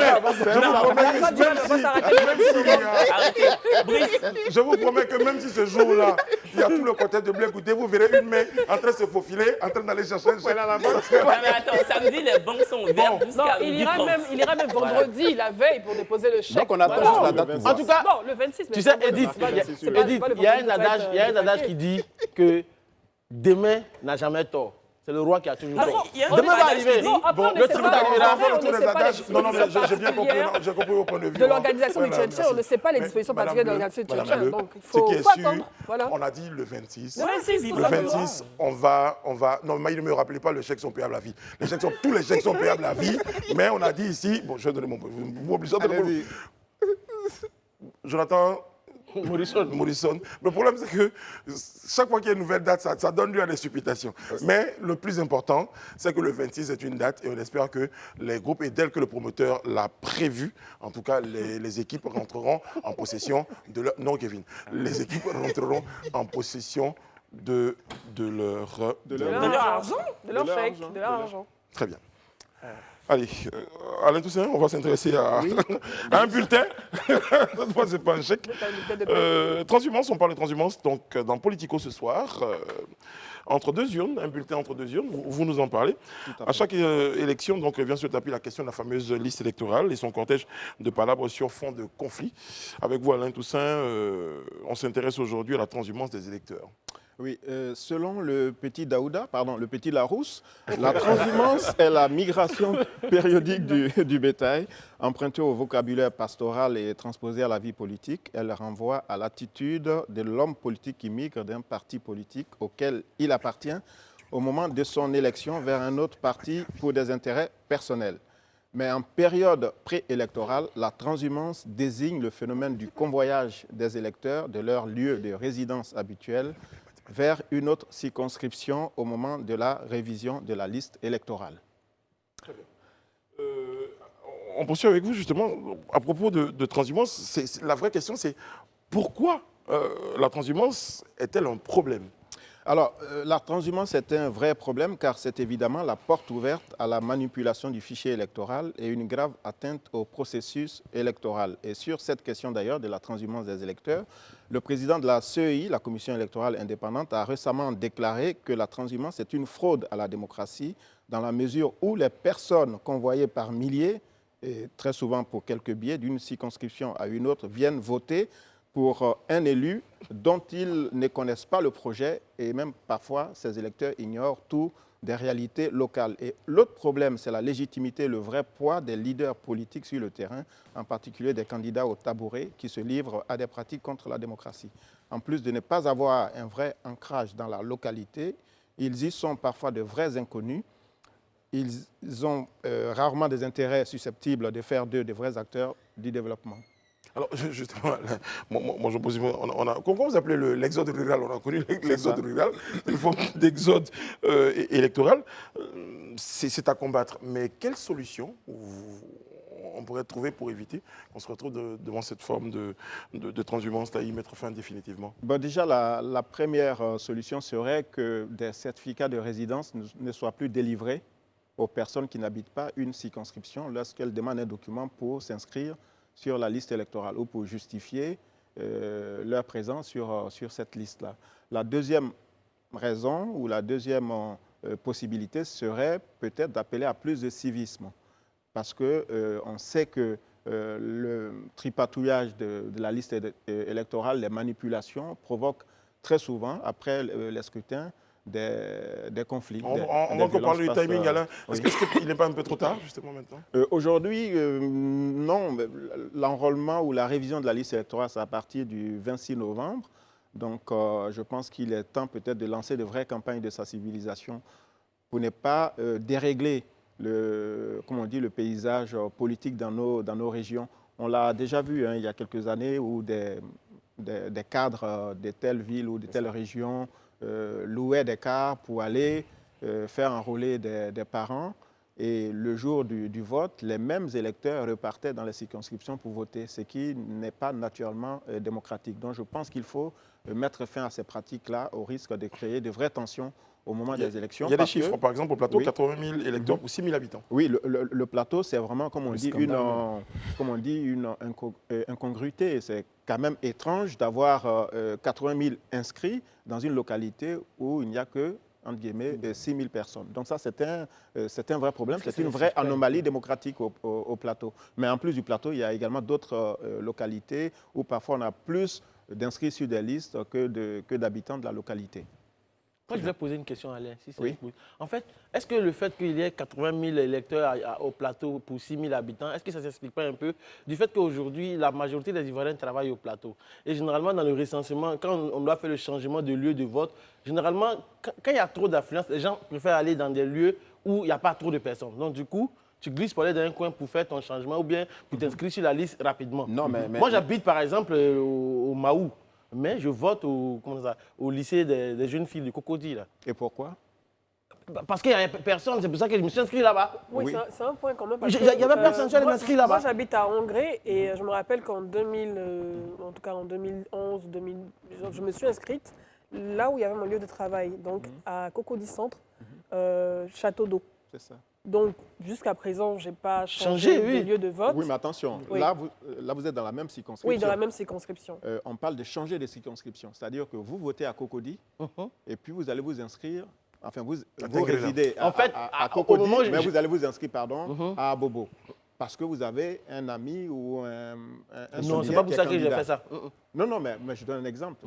Ce qui se passe aujourd'hui, c'est que des personnes qui habitent Yopougon, on transporte des gens pour... Voilà, de Yopougon, d'autres communes d'Abidjan pour aller à l'intérieur du pays, se faire enrôler sur la liste électorale. Ça, par contre, donc, ce n'est pas du tout la même chose que d'habiter dans la même circonscription parce qu'un électeur qui habite Angré-Château et qui va s'inscrire à Sainte-Marie, ça ne change pas du tout le format de la liste électorale. Ça va, Daouda, on a su. Tout le monde sait que vous avez été au Maroc. Merci, Daouda. J'ai 15 secondes sur le point. Je voulais juste dire que, revenant sur le cas du plateau, je crois que même s'il doit avoir un effectif un peu supérieur, ça doit être une proportion qui soit raisonnable. Mais vous ne pouvez pas avoir 6 000 habitants et 80 000 votants. Regardez l'écart. Même tous ceux qui travaillent au plateau ne vont pas systématiquement vouloir forcément rester au plateau, surtout que les élections se font des jours non ouvrables. Donc les gens préfèrent être dans leur lieu d'habitation. Il faut reconnaître qu'à ce niveau-là, vraiment, il y a une transhumance. Et je pense que, comme Alain le dit, pour éviter des violences inutiles, il faut que l'État prenne des dispositions par rapport à ça. Toi, on voit que tu as fait des transhumances, on t'annule carrément, purement et simplement. Très bien. Bon, alors les amis, un petit erratum en ce qui concerne donc le chèque, la date de remise du chèque. Donc on nous signale la date de... Le 22 Non, plutôt le 30. C'est le 30. Le 30 bon, on va laisser M. Blé Goudé rentrer tranquillement. Donc, on va l'encaisser le chèque. C'est le 30. C'est le 30. Et ensuite, le chèque, c'est un chèque payable à vue. Vous savez ce que c'est un paiement? La définition, donc le paiement à vue concerne donc un paiement ne pouvant être différé par l'émetteur. Alors, lors de sa présentation, un chèque est payable à vue et son montant peut être immédiatement porté au crédit du porteur auprès du délai de traitement. Allez, c'est important qu'on fasse cette petite précision. On marque une courte pause et derrière, il y a la grande actu. On va s'intéresser aux 400 milliards de francs CFA de dette chaque année pour les besoins de riz et poissons. On en parle, à tout de suite. Nous sommes de retour sur le plateau du Grand Talk. Voilà. C'est une chanson de... Ça vous faire plaisir. Techno, vous connaissez? C'est quand même un classique, hein? Oui, c'est Douro. Je ne connais pas du tout. Ah, je ne connaissais pas. Bon. Mais non, mais enfin, vous avez dit contrairement aux apparences, vous êtes férié de Zouglou, donc après on comprend. Voilà. Bon, je reçois M. de Perpignan maintenant, hein, parce qu'on a parlé quand même de Paul Biya, on a parlé de la Salfo, on a parlé du Tchin-Tchin. M. de Perpignan au pas de course aujourd'hui, je ne sais pas pourquoi. Bonjour, monsieur, vous avez votre micro, M. de Perpignan? Oui. Bonsoir. Bonsoir Brice, bonsoir tout le monde, ça va? Vous êtes en tenue traditionnelle? Oui, traditionnelle parce qu'il faut quand même promouvoir et garder ce qui est pour nous. Voilà. Tu ne peux pas comprendre. C'est fort quand même. C'est fort. Alors j'ai entendu parler de 40 millions ici. C'est quoi? Le chèque maintenant et puis l'argent le 26 mai. Le 30. Le 30. Ça veut dire que Blé Goudé doit être là d'abord. Bref, c'est pas ça le débat. Alors, selon les articles... Oui, il n'y a aucun rapport, on ne sait jamais. Alors, selon les articles, comme Alain le disait, les citations, il y en a tellement. Monsieur, Sa Majesté disait que normalement, quand on donne un chèque en même temps, il oublie que quand il signe son contrat au début du mois, on voit son salaire sur papier, mais il touche en espèces à la fin du mois. Donc, il faut un mois pour avoir ton argent. Donc, il ne faut pas blâmer le chèque qui t'a à venir. Bref, c'est le texte. Alors, position du président, notre président de la République dans cette histoire des salaires. Brico, il est 10e, n'est-ce pas? Mais si on calcule bien, c'est que sur ce plateau, il y a d'autres qui sont plus riches que le président. S'il est 10e, c'est que toi, tu es 12e. Alors, ce qu'on ne sait pas, c'est que malgré que le président il est 10e mieux payé en Afrique, remarquons et disons-le que la Côte d'Ivoire est 12e pays africain le plus riche. C'est-à-dire que le président en avance sur le classement de la richesse du pays. C'est pas les mêmes indicateurs, monsieur le président. Oui, mais attends, il y a la vitesse et puis il y a tout de moteur. C'est pas la même chose, je te comprends. Alors, Brico, avant de partir à Paris, je te disais, brusquement, au début de l'émission, tu as dit, il y a une jeune fille qui a eu diplôme et qui est venue vraiment l'accueillir, on est content. Brico, on peut critiquer quelqu'un dans son dos, mais on peut aussi le saluer en face. Oui. Il y a quelqu'un qui a béni ça. Ça veut dire qu'aujourd'hui, on rejette tout ce qui vient de la Russie, mais ce diplôme, on garde quand même. Oh, je n'en peux plus. Non, on ne rejette pas tout ce qui vient de la Russie. Non, monsieur. Mais non. Aucun artiste russe n'a presté depuis. Bref, ça n'était qu'en tout cas, ce qui est fait, est fait. Brico, Oui, avant monsieur de partir, vous savez, quand vous avez quelque chose de précieux, il faut toujours garder ça précieusement. Il faut éviter que les gens viennent patauger dedans. Sur ce, le Premier ministre vraiment a commencé à inaugurer encore 5 piscines d'État qu'il va construire, semi-olympiques, olympiques, tout ça, dans 5 communes. Tout ça pourquoi? Pour éviter qu'on aille à Sini les emmerder.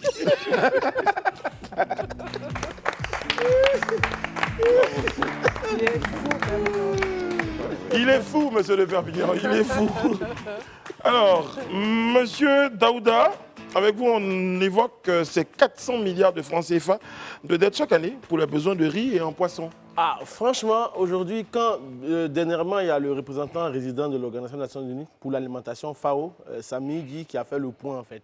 Et il se trouve que dans son point, chaque année, on dépense 400 milliards en termes de riz et en termes de poisson. Et quand ils ont évalué, aujourd'hui, les Ivoiriens, on consomme 2 millions de tonnes de riz par an et 550 000 tonnes de poissons par an. C'est dit le déficit en termes de... Je parlais tout à l'heure de souveraineté alimentaire. En termes de souveraineté, vous voyez qu'on est vraiment à la traîne et c'est des choses qu'aujourd'hui, il faut pouvoir changer et changer de paradigme en matière d'importation dans nos États. Non mais quand même, 400 milliards de francs CFA de dette chaque année pour les besoins en riz et en poisson, ça fait peur ça. Ah ouais, ça fait très peur. Bon, on ne parlerait pas de 400 milliards de dettes, on parle de plus de 400 milliards d'investissements pour l'importation du riz, donc ce n'est pas des dettes. Ce n'est pas des dettes, d'accord, c'est de l'investissement pour le riz. Voilà, c'est-à-dire on investit pour importer du riz et comme il a dit, du poisson pour... On en a 400 milliards quelque part pour importer non, ça fait partie du budget, c'est-à-dire quand on élabore le budget de l'État, j'ai bien compris. Voilà, c'est des aspects qu'on essaie de prendre en compte en fait. Mais pour être honnête, j'estime pour ma part que c'est faramineux. 400 milliards dans le budget quand même de l'État de Côte d'Ivoire qui oscille autour de 10 000, 11 000 milliards, c'est quand même beaucoup. Ça aurait pu nous servir à faire autre chose. Moi, je crois qu'aujourd'hui, on a quand même un sous-sol, je dirais béni, on a quand même une terre quand même arabe, où on peut vraiment faire beaucoup d'agriculture. C'est vrai qu'aujourd'hui, les pouvoirs publics, les gouvernants, en tout cas, veulent en faire un axe stratégique, vraiment tout ce qui concerne l'agriculture, notamment du riz, au point même où, on se rappelle encore très récemment, il y avait même un ministère qui avait été créé. Oui. Jusque-là, on ne sait pas les raisons pour lesquelles ce ministère est parti, mais il y avait un ministère en son temps qui avait été créé dans ce sens-là, parce qu'on estimait que c'était quand même beaucoup d'argent qu'on investissait juste pour importer du riz. En plus que c'est une nourriture de base pour nous en tant qu'Ivoiriens. Donc, la chose la plus importante, c'est vraiment de créer les conditions pour importer pour ne pas importer le riz, mais pour pouvoir produire le riz. C'est possible. C'est possible dans ce sens que des pays un peu comme la Chine, où ils ont des milliards d'habitants, même la Thaïlande et autres, qui ont plusieurs centaines de millions d'habitants, sont arrivés aujourd'hui à s'autosuffire en riz et même à exporter. Mais à force du travail, la technologie existe. Je crois qu'il faut que la volonté ne se limite pas juste à des slogans, mais que ça se matérialise dans la réalité et qu'on puisse parvenir à cette autosuffisance-là en matière de riz. Et tu as parlé de terres arabes. En plus des terres arabes, on a l'ANADER qui est là, qui permet de pouvoir aider les agriculteurs à développer des plants qui peuvent pousser beaucoup plus rapidement, des plants de riz qui peuvent pousser beaucoup plus rapidement. On a également énormément d'agriculteurs, de jeunes agriculteurs de plus en plus qui se lancent dans la production de riz. J'en connais 2 ou 3 qui produisent du riz local. Malheureusement, ils n'ont pas la possibilité, vu les coûts, les commissions qui sont demandées, de pouvoir peut-être les vendre en supermarché, mais ils produisent et ils vendent. Mais ce n'est pas en quantité suffisante. Et ils ont besoin d'être accompagnés par, en tout cas, les différents programmes du gouvernement qui sont mis en place pour pouvoir arriver à cette autosuffisance alimentaire. Ils le font, mais il n'y a pas suffisamment d'accompagnement pour l'instant. Tu as parlé d'un ministère du riz qui avait été créé, qui n'existe plus, alors qu'on a un besoin. On a parlé de 400 milliards, ça c'est le riz et le poisson, mais prenons seulement le riz. Pour le premier semestre 2022, on est passé à 40% en termes d'augmentation. Ça fait 217,4 milliards. Exactement, en termes d'importation de riz. On parle de conséquences exogènes, de facteurs exogènes comme la crise en Ukraine et tout. Mais imaginons que cette crise perdure. Ces 40% vont-ils bondir encore en fin d'année? Il faut trouver une solution. Mais moi, je pense que le gouvernement est en train de trouver une solution parce que justement, un prêt de 99 milliards a été contracté récemment auprès de la Banque africaine de développement, justement pour aboutir à l'autosuffisance rizicole, même si bon, ce prêt va encore creuser la dette du pays qui s'élève à, je parle sous ta surveillance, 21 milliards, je crois. la dette de la Côte d'Ivoire. Bon, qu'importe, en tout cas, ça creuse la dette nationale. Et justement, il faudrait vraiment arrêter l'hémorragie parce qu'il faudrait vraiment aboutir à une vraie souveraineté rizicole. Dans tous les cas, notre pays, on l'a dit, injecte déjà 400 milliards par an. Et les exportateurs qui nous donnent du riz décident d'augmenter à leur bon vouloir 40%, rien qu'en un an d'augmentation du coût du riz. Pour moi, c'est exponentiel, c'est énorme. Donc, il faudrait vraiment qu'on donne les moyens à nos riziculteurs de pouvoir justement produire suffisamment. En tout cas, moi, ce que j'aimerais dire, c'est qu'il faut qu'aujourd'hui, j'en appelle en fait à une prise de conscience de nos populations parce que le problème de l'agriculture en Côte d'Ivoire, en fait, ça ne date pas de maintenant, depuis les années 60. Notre agriculture s'est toujours reposée sur, on dit, le succès de ce pays repose sur l'agriculture. Mais depuis les années 1960 jusqu'à aujourd'hui, le processus de mécanisation en fait, de notre agriculture n'a pas connu grand succès, jusqu'à maintenant en fait. Donc, tu parlais de semences, mais jusqu'à présent, même... Non, en 1976, on était autosuffisant en termes de riz. Non, je parle de 60, quand on a... 76, c'est après 60. Oui, le succès du pays reposait sur l'agriculture jusqu'à peut-être en 76. Dans les années 80, 90, les choses ont commencé à devenir très compliquées dans la mesure où la culture est devenue très rudimentaire. Mais moi, là où j'attire l'attention des populations, en fait, c'est que Dieu nous a bénis. Dieu nous a bénis dans la mesure où, quand tu regardes nos géographies, on a une savane arborée, comment on appelle ça, une forêt qui est assez équatoriale, mais quand on vient vers le, comment on appelle ça, le sud, c'est tout à fait des forêts. Mais en plus de ça, en fait, on a 3400 km en fait, de fleuves, sans compter la lagune et autres. Donc, du coup, on peut faire de l'irrigation, en fait, pour faire de l'aquaculture, de la pisciculture et autres. Et je pense que moi, en tout cas, mon vœu cher, en fait, c'est que le projet, en fait, le programme s'agit de transformation de l'aquaculture, que le Premier ministre Patrick Achi est parti inaugurer à Boaké. Je souhaite que ça puisse voir le jour, puisque ça s'inscrit dans la vision 2030 du gouvernement. Moi, quand je vous écoute, je me dis, bon, alors, il y a le problème, il y a le diagnostic, il y a même des solutions. Qu'est-ce qui pose problème? C'est quoi? C'est un manque de volonté, Élisée? Non, je ne pense pas qu'il y ait fondamentalement un manque de volonté. Parce que de voici un manque de volonté, tôt ou tard, la réalité va te rattraper. Toi qui es gouverneur, tu seras obligé d'y faire face. Il faut parler aussi de la consommation quand même qui grandit chaque fois. Oui, ça aussi, ce n'est pas faux. Ouais. Mais je crois que peut-être qu'on s'y est un peu pris tard, mais il y a des initiatives qui sont en cours. Comme il a dit tout à l'heure, il y a par exemple le PESTACI, oui, qui est un programme pour relever un peu notre niveau de production en termes de poissons. Et il y a même des fermes piscicoles, que ce soit à la Loca, dans la zone de Boaké, ou bien à Koubi, dans la zone de Tiébissou, ou même sur la route de Sakassou, qui ont été vraiment des grands étangs qui ont été aménagés vraiment pour développer notre production. Même sur la question du riz, il y a des bas-fonds qui sont en train d'être aménagés. Aujourd'hui, tout le monde a compris la nécessité de nous-mêmes produire ce qu'on consomme. La réalité de la crise russo-ukrainienne nous a montré par A plus B qu'on ne peut pas dépendre éternellement de l'extérieur. Ça sera trop compliqué. Donc, il y a des initiatives prises. Peut-être que ça a été pris un peu tard, comme je le dis, mais c'est déjà une très bonne chose. Maintenant, moi, je crois que l'élément fondamental pour moi, c'est d'arriver à rendre l'agriculture attractive. Que ça puisse attirer les jeunes gens. Que les jeunes gens, quand ils sont même commencés à faire l'école, aient cette volonté-là de s'orienter vers l'agriculture. Mais pour ça, il faut que l'agriculture soit mécanisée. Il faut qu'elle soit pratiquée, pas comme elle l'est maintenant, vraiment de façon traditionnelle, de façon brute, avec beaucoup d'efforts physiques qui finalement donnent peu de résultats. Il faut peut-être développer encore de sorte que les jeunes gens déjà commencent à les évaluer. Et puis je pense que dans certaines régions, il faut casser les clichés.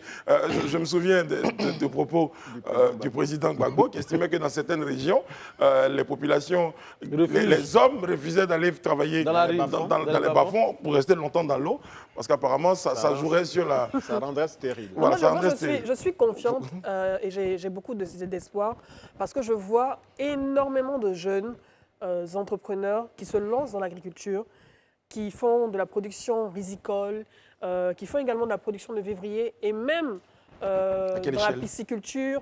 Bon, après, c'est une petite échelle. On a donc du 1 hectare, 2 hectares. C'est ça, ils ont de petites parcelles. De petites parcelles que leurs parents leur ont données. Malheureusement, c'est un peu rudimentaire parce qu'il faut aussi avoir des prêts pour pouvoir acheter des machines, des tracteurs. On a reçu ici le conseiller spécial Arthur Koulibaly, Arthur Koulibaly, PC7. Exactement, PC7, qui parlait un peu de ce plan dans la vision 2030 qui permettrait aux entrepreneurs dans l'agriculture, en tout cas toute la chaîne de valeur, de pouvoir bénéficier de prêts garantis par l'État qui leur permettrait de pouvoir acheter des Et de machines transformer aussi. et de transformer. Donc, j'ai beaucoup d'espoir. Il y a énormément d'entrepreneurs qui se lancent, beaucoup de jeunes maintenant qui se lancent dans l'agriculture parce qu'ils ont vu que c'était source de richesse, parce qu'ils se sont rendus compte que même en cas de crise ou de guerre, on aura toujours besoin de manger et que l'agriculture nourrit son homme. Il suffit juste qu'elle soit mécanisée pour qu'elle passe à l'autre échelle. Alors, j'ai en ligne un agriculteur dans le domaine du riz, un riziculteur. Bonsoir, monsieur. Que j'ai été voir d'ailleurs. Oui, bonsoir monsieur. Comment allez-vous? Super, par la grâce de Dieu et vous. D'accord, c'est bon. Paul, on va très bien. riziculteur, Alors, Paul, votre prénom c'est Paul? Le riziculteur. Oui, c'est Paul, Voilà. Paul le riziculteur. Voilà. Alors, Paul, justement, quelles difficultés aujourd'hui vous rencontrez dans votre domaine qui vous empêche aujourd'hui d'être le riziculteur qui produit aujourd'hui en quantité importante? Alors déjà, il y a deux difficultés majeures. Voilà, pour la zone où nous sommes, nous avons un problème d'aménagement sérieux parce que quand les périmètres ne sont pas aménagés, on a des soucis sérieux de maîtrise et de gestion de l'eau qui est très important en riziculture. Et le deuxième problème, c'est la disponibilité des semences de qualité. Et ça, en agriculture, de façon générale, quand on n'a pas accès aux semences, c'est difficile parce qu'il faut planter pour que ça pousse. Voilà, donc déjà, on peut déjà dégager ces deux difficultés majeures. Très bien. Alain Toussaint, qui vous a rencontré, a une observation. Oui, en fait, bonsoir Paul. Il s'appelle Paul le riziculteur Choco. Vous pouvez le retrouver. Voilà. Non, je vais rectifier. Je vais rectifier. Vas-y, Paul. C'est Paul le rizicologue et c'est mon jeune frère qui est le riziculteur Choco. Choco. Ah, d'accord. Voilà, Donc, c'est une famille vraiment de Voilà. riziculteurs. C'est bon. Donc, alors, au mois d'août, je suis allé rendre visite à Paul.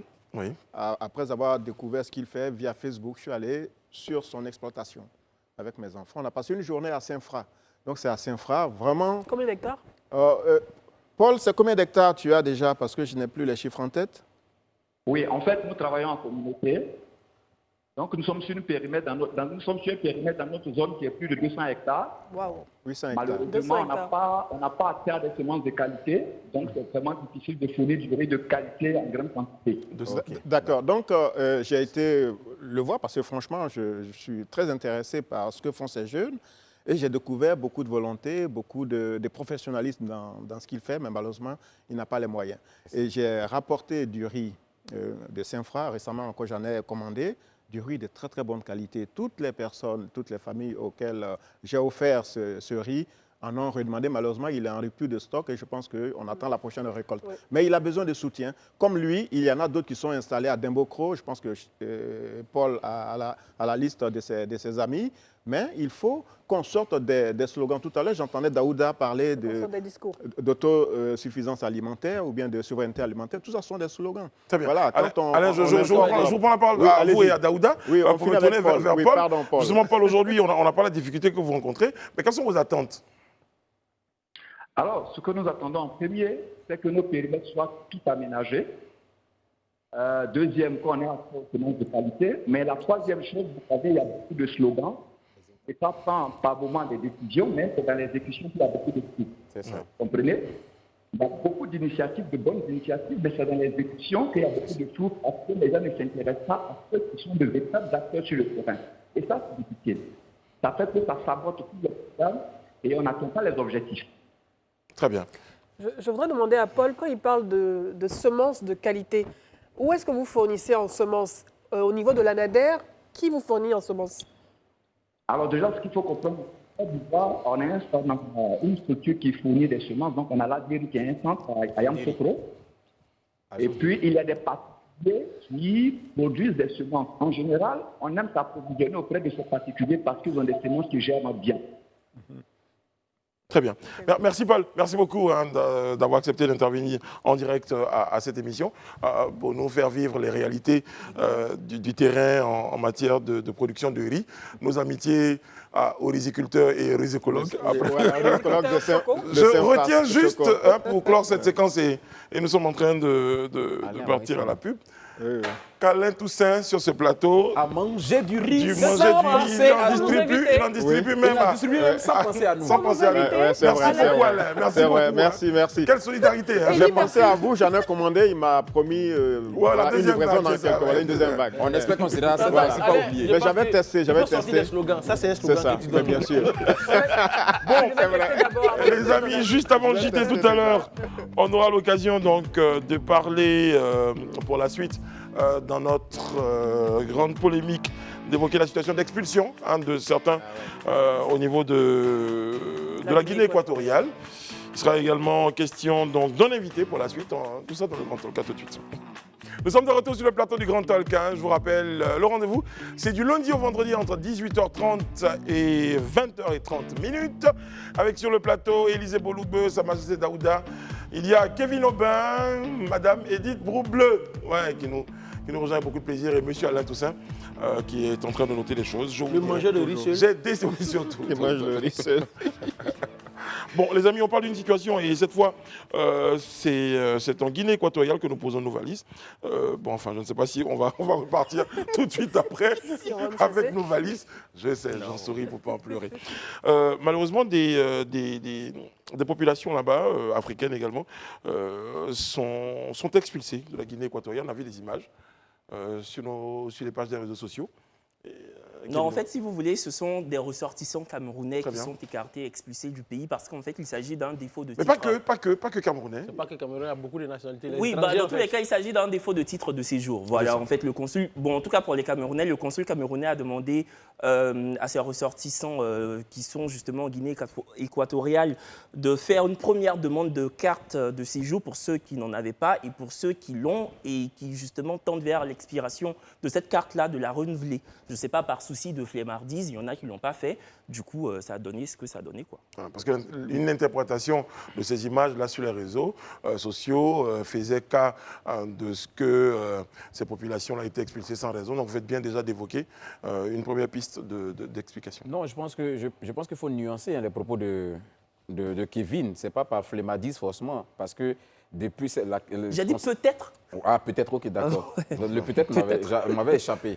Parce qu'effectivement, la situation en Guinée équatoriale, il faut reconnaître que ce n'est pas aujourd'hui, ce n'est pas d'aujourd'hui qu'elle date. Depuis de nombreuses années, les gens ne font que l'évoquer. Et même, je me rappelle qu'une fois, lors d'un sommet de l'Union africaine en Guinée équatoriale, effectivement, il y avait eu même des manifestations où des gens se plaignaient du fait que l'Union africaine, qui prônait l'intégration et la cohésion, se retrouvait sur un sol où les populations n'étaient pas du tout celles-là qui étaient vraiment enclins à la cohésion, qui étaient enclins à recevoir d'autres nationalités. Même des Ivoiriens se sont plaints de la situation en Guinée équatoriale. Là, voici la situation. Effectivement, les gens ne se plaignent pas de payer des titres de séjour. Mais le problème, ils ont beaucoup de tracasseries quand ils doivent faire leur titre de séjour. Tu peux même financer ton titre de séjour et puis ne même pas avoir le titre de séjour pendant un bon bout de temps. Alors que la police, chaque jour, mène des investigations. Et le titre de séjour là-bas, selon les informations à ma possession, tournerait autour de presque 500 000 francs CFA annuellement. Le titre de séjour que tu dois payer. Ce n'est pas à la portée de tout le monde. C'est vraiment pas à la portée de tout le monde. Donc, à ce niveau-là, je pense qu'il y a quand même quelque chose à voir. Et ça, c'est là que nous, on interpelle toujours l'Union africaine. Parce que c'est bien beau de s'intéresser à ce qui se passe en Ukraine, de s'intéresser à ce qui se passe, envoyer même des missions en Ukraine, en Russie, c'est déjà très beau. Mais déjà sur le continent, on a de vrais problèmes. Oui, mais à propos de problème, merci, c'est bien noté. À propos de problème, j'embraye sur un autre sujet, vu que vous parlez de cette cohabitation, de cette collaboration donc, entre États en Côte d'Ivoire. Je ne sais pas qui a voyagé récemment. Pour l'expérience, c'est que samedi, à l'aéroport d'Abidjan, un jeune homme devait se rendre au Ghana. On lui a demandé un certificat de vaccination contre la Covid de sa 3e dose. Donc, un certificat. Il n'a pas pu voyager. Ce qui est normal. Oui. Enfin, je veux dire, peu importe le pays où tu te rends, on te demande justement d'avoir le pass vaccinal. Mais il est en Afrique dose. Oui, de 3e dose. Oui, mais quand je pars à Paris, on me demande. Ils sont à la 4e dose. Et l'enfant, moi, j'ai fait 4. Le jeune homme voyageait au Ghana. Il a fait 4. Mais on parle aujourd'hui de cette... Le premier problème que j'ai avec cette situation, c'est que de nombreux Ivoiriens aujourd'hui ne sont pas informés. L'information n'est... Je ne sais pas, vous l'avez sur le plateau? Mais oui, moi j'ai un ami qui partait au Togo à qui, justement, ils ont demandé la 3e dose. Dernièrement, par exemple, ça ne savait pas. Il y a eu la COP à Abidjan ici. Pendant la COP, ils ont envoyé leur véhicule. Moi, j'avais déjà fait 3. J'ai dit, bon, j'envoie mon papier. Il dit, il a fait 3. Il dit, non, on a la 4e. Comme je voulais rentrer, ils ont C'est fait bizarre 4. parce que j'ai fait ma deuxième dose au Palais des Sports. J'ai bien demandé est-ce qu'il y aurait une troisième dose. C'est Pfizer.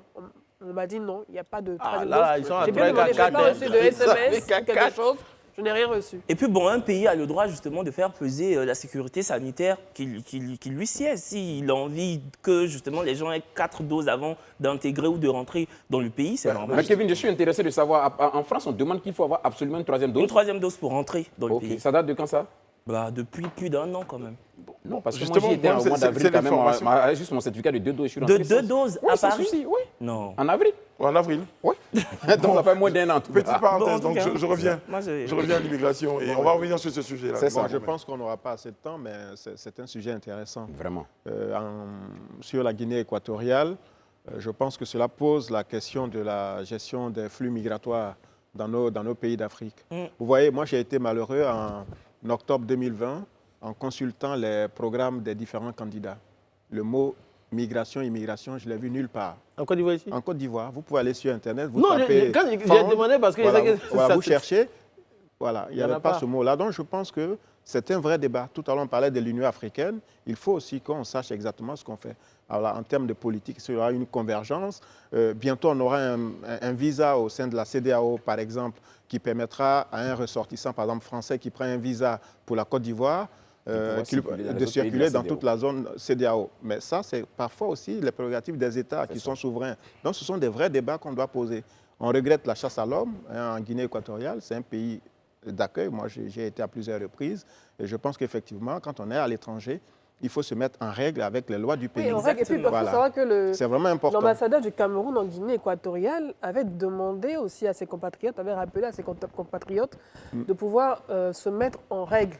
Il avait invité tous ses compatriotes, je cite, qui souhaitent rester sur le territoire équato-guinéen, de régulariser la situation, déposer à l'ambassade des photocopies de leur important. passeport ou de leurs anciennes cartes de résident au plus tard le 19 octobre. Donc, l'avertissement avait été lancé par leur propre ressortissant, leur propre ambassadeur. Exactement. Après, bon, je ne justifie pas quelque chose, mais la Guinée équatoriale, c'est 1,4 million d'habitants. Que 28 000 km, c'est un petit exactement. Et c'est vrai qu'on a eu une embellie économique à cause du pétrole. Il faut se tenir compte de certains paramètres géopolitiques aussi, parce que 1,4 million d'habitants, c'est petit, c'est pas beaucoup. Très bien. Et un flux migratoire, ça se gère également. Donc, il faut comprendre aussi ces aspects-là. Oui, depuis des années, il y a une Madame Bleu, vous avez combien de virgules dans une phrase? Appelle-moi Madame Bleu, virgule. Si ça te convient, Madame Bleu, virgule. Madame Bleu, virgule, c'est pas mal. Bon, alors, Kevin, il y a un petit débat sur les pages. Je vous ai le temps de regarder. À propos justement de votre question de deuxième et troisième dose. Quelqu'un me dit c'est clarifiant. Les agences de voyage donnent des informations sur les exigences en matière de Covid. Tu peux avoir la deuxième dose seulement, mais on te demande obligatoirement un test négatif de Covid. Bah oui, forcément. Ou les 3 doses. C'est ça en fait la nuance. C'est pas l'un ou l'autre. On aura l'occasion, on va revenir sur les sujets demain, je vous promets. Le JT, c'est Sharon Camara qui vous le présente. Nous, on se retrouve juste derrière avec notre invité, M. Edmond Kwasi. Il est directeur du Centre d'information sur les normes et la réglementation. Ça sera tout à l'heure. Avec lui, il sera question du dispositif d'accès aux normes en Côte d'Ivoire, enjeux et opportunités. À tout de suite. Peut-être ton assistant.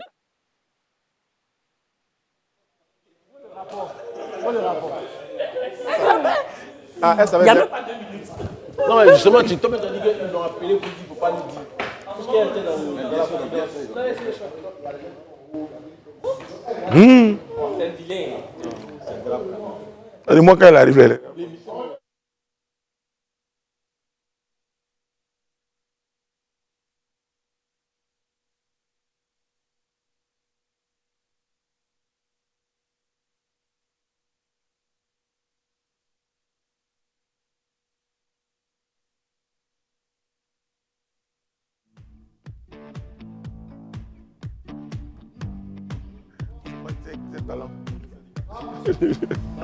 Nous sommes de retour sur le plateau du Grand Talk à la suite, bien sûr, des JT que présentait Sharon Camara. Rendez-vous JT 19h45 et 12h45, demain à 12h45. C'est avec monsieur Jean-Marc Seka que vous aurez rendez-vous pour un autre numéro un autre JT. Voilà. Oui. Bien. Madame, messieurs, nous sommes sur le plateau en compagnie de M. Edmond Kwasi. Je vous rappelle, vous êtes directeur du Centre d'information sur les normes et la réglementation. Bonsoir. Bonsoir. Alors, présentez-nous un tout petit peu le centre d'information sur les normes et la réglementation. On va présenter le centre, on va parler de quoi les normes, la réglementation. On va faire beaucoup de pédagogie aujourd'hui pour nos téléspectateurs. Ok, j'imagine que c'est un peu technique. C'est ça. Ok. Alors, le centre d'information sur les normes et la réglementation, c'est une des directions de l'organisme ivoirien de normalisation, qui est Codinome, Côte d'Ivoire Normalisation, et qui est donc cette entité en charge des questions donc, de normalisation et de certification en Côte d'Ivoire. Et donc, pour me reprendre, le centre est l'une des directions donc, de cet organisme. Voilà. Alors, vous parlez à l'instant de certification. Effectivement. C'est-à-dire qu'une entreprise, par exemple, du secteur de l'immobilier, doit passer un process à l'issue duquel elle est certifiée. Est-ce que vous pouvez nous expliquer un peu les critères qui entrent en ligne de compte? Ok, merci pour la question. Alors, la certification, c'est une des applications donc, de la normalisation. Donc, si vous permettez rapidement, la normalisation, c'est quoi? C'est donc cette science-là qui permet donc d'élaborer des documents techniques appelés normes, donc qui permet donc de réglementer ou disons donc de gérer un certain nombre d'activités. Une norme, c'est un document technique qui apporte les spécifications d'un produit, d'un service, d'un procédé. Si vous voulez, c'est un document technique qui consigne des bonnes pratiques. Alors, ces bonnes pratiques-là ont donc la mention de normes à partir du moment où il y a un consensus donc, qui s'est dégagé sur ces bases de connaissances.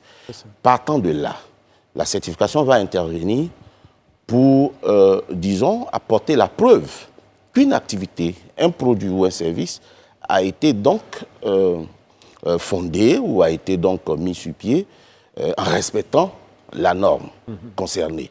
Donc c'est une forme de reconnaissance, la certification par une reconnaissance d'une tierce partie qui donc vous confère donc cette garantie donc du respect de la norme. Est-ce que vous touchez tous les secteurs d'activité, que ce soit les cosmétiques par exemple ou le BTP, ou est-ce que vous vous concentrez sur des secteurs bien spécifiques? Alors la mission qui est confiée donc à un organisme comme Codinome, je précise que dans tout pays, il y a un organisme donc, de normalisation. En Côte d'Ivoire, c'est Codinome, en France, c'est ALAFNOR, et j'en passe. Et donc, la mission, elle est transverse. Les normes touchent à tous les secteurs socio-économiques d'un pays. Et donc, pour répondre à la question, la certification ou les normes touchent tous les secteurs. Il y a des secteurs où c'est beaucoup plus palpable, visible, pendant que dans d'autres secteurs, on se demande à quoi ressemblerait une norme. Aujourd'hui, quand on parle de la question donc, de la lutte contre la corruption, il y a bien une norme internationale, la norme ISO 37001. Alors, le commun de mortels se demande bien qu'est-ce qui peut y être consigné, mais effectivement, c'est un ensemble de bonnes pratiques, d'éléments, donc de recommandations, de lignes directrices, donc qui permet à tout pays qui veut donc s'attaquer donc à ces phénomènes-là, justement d'implémenter.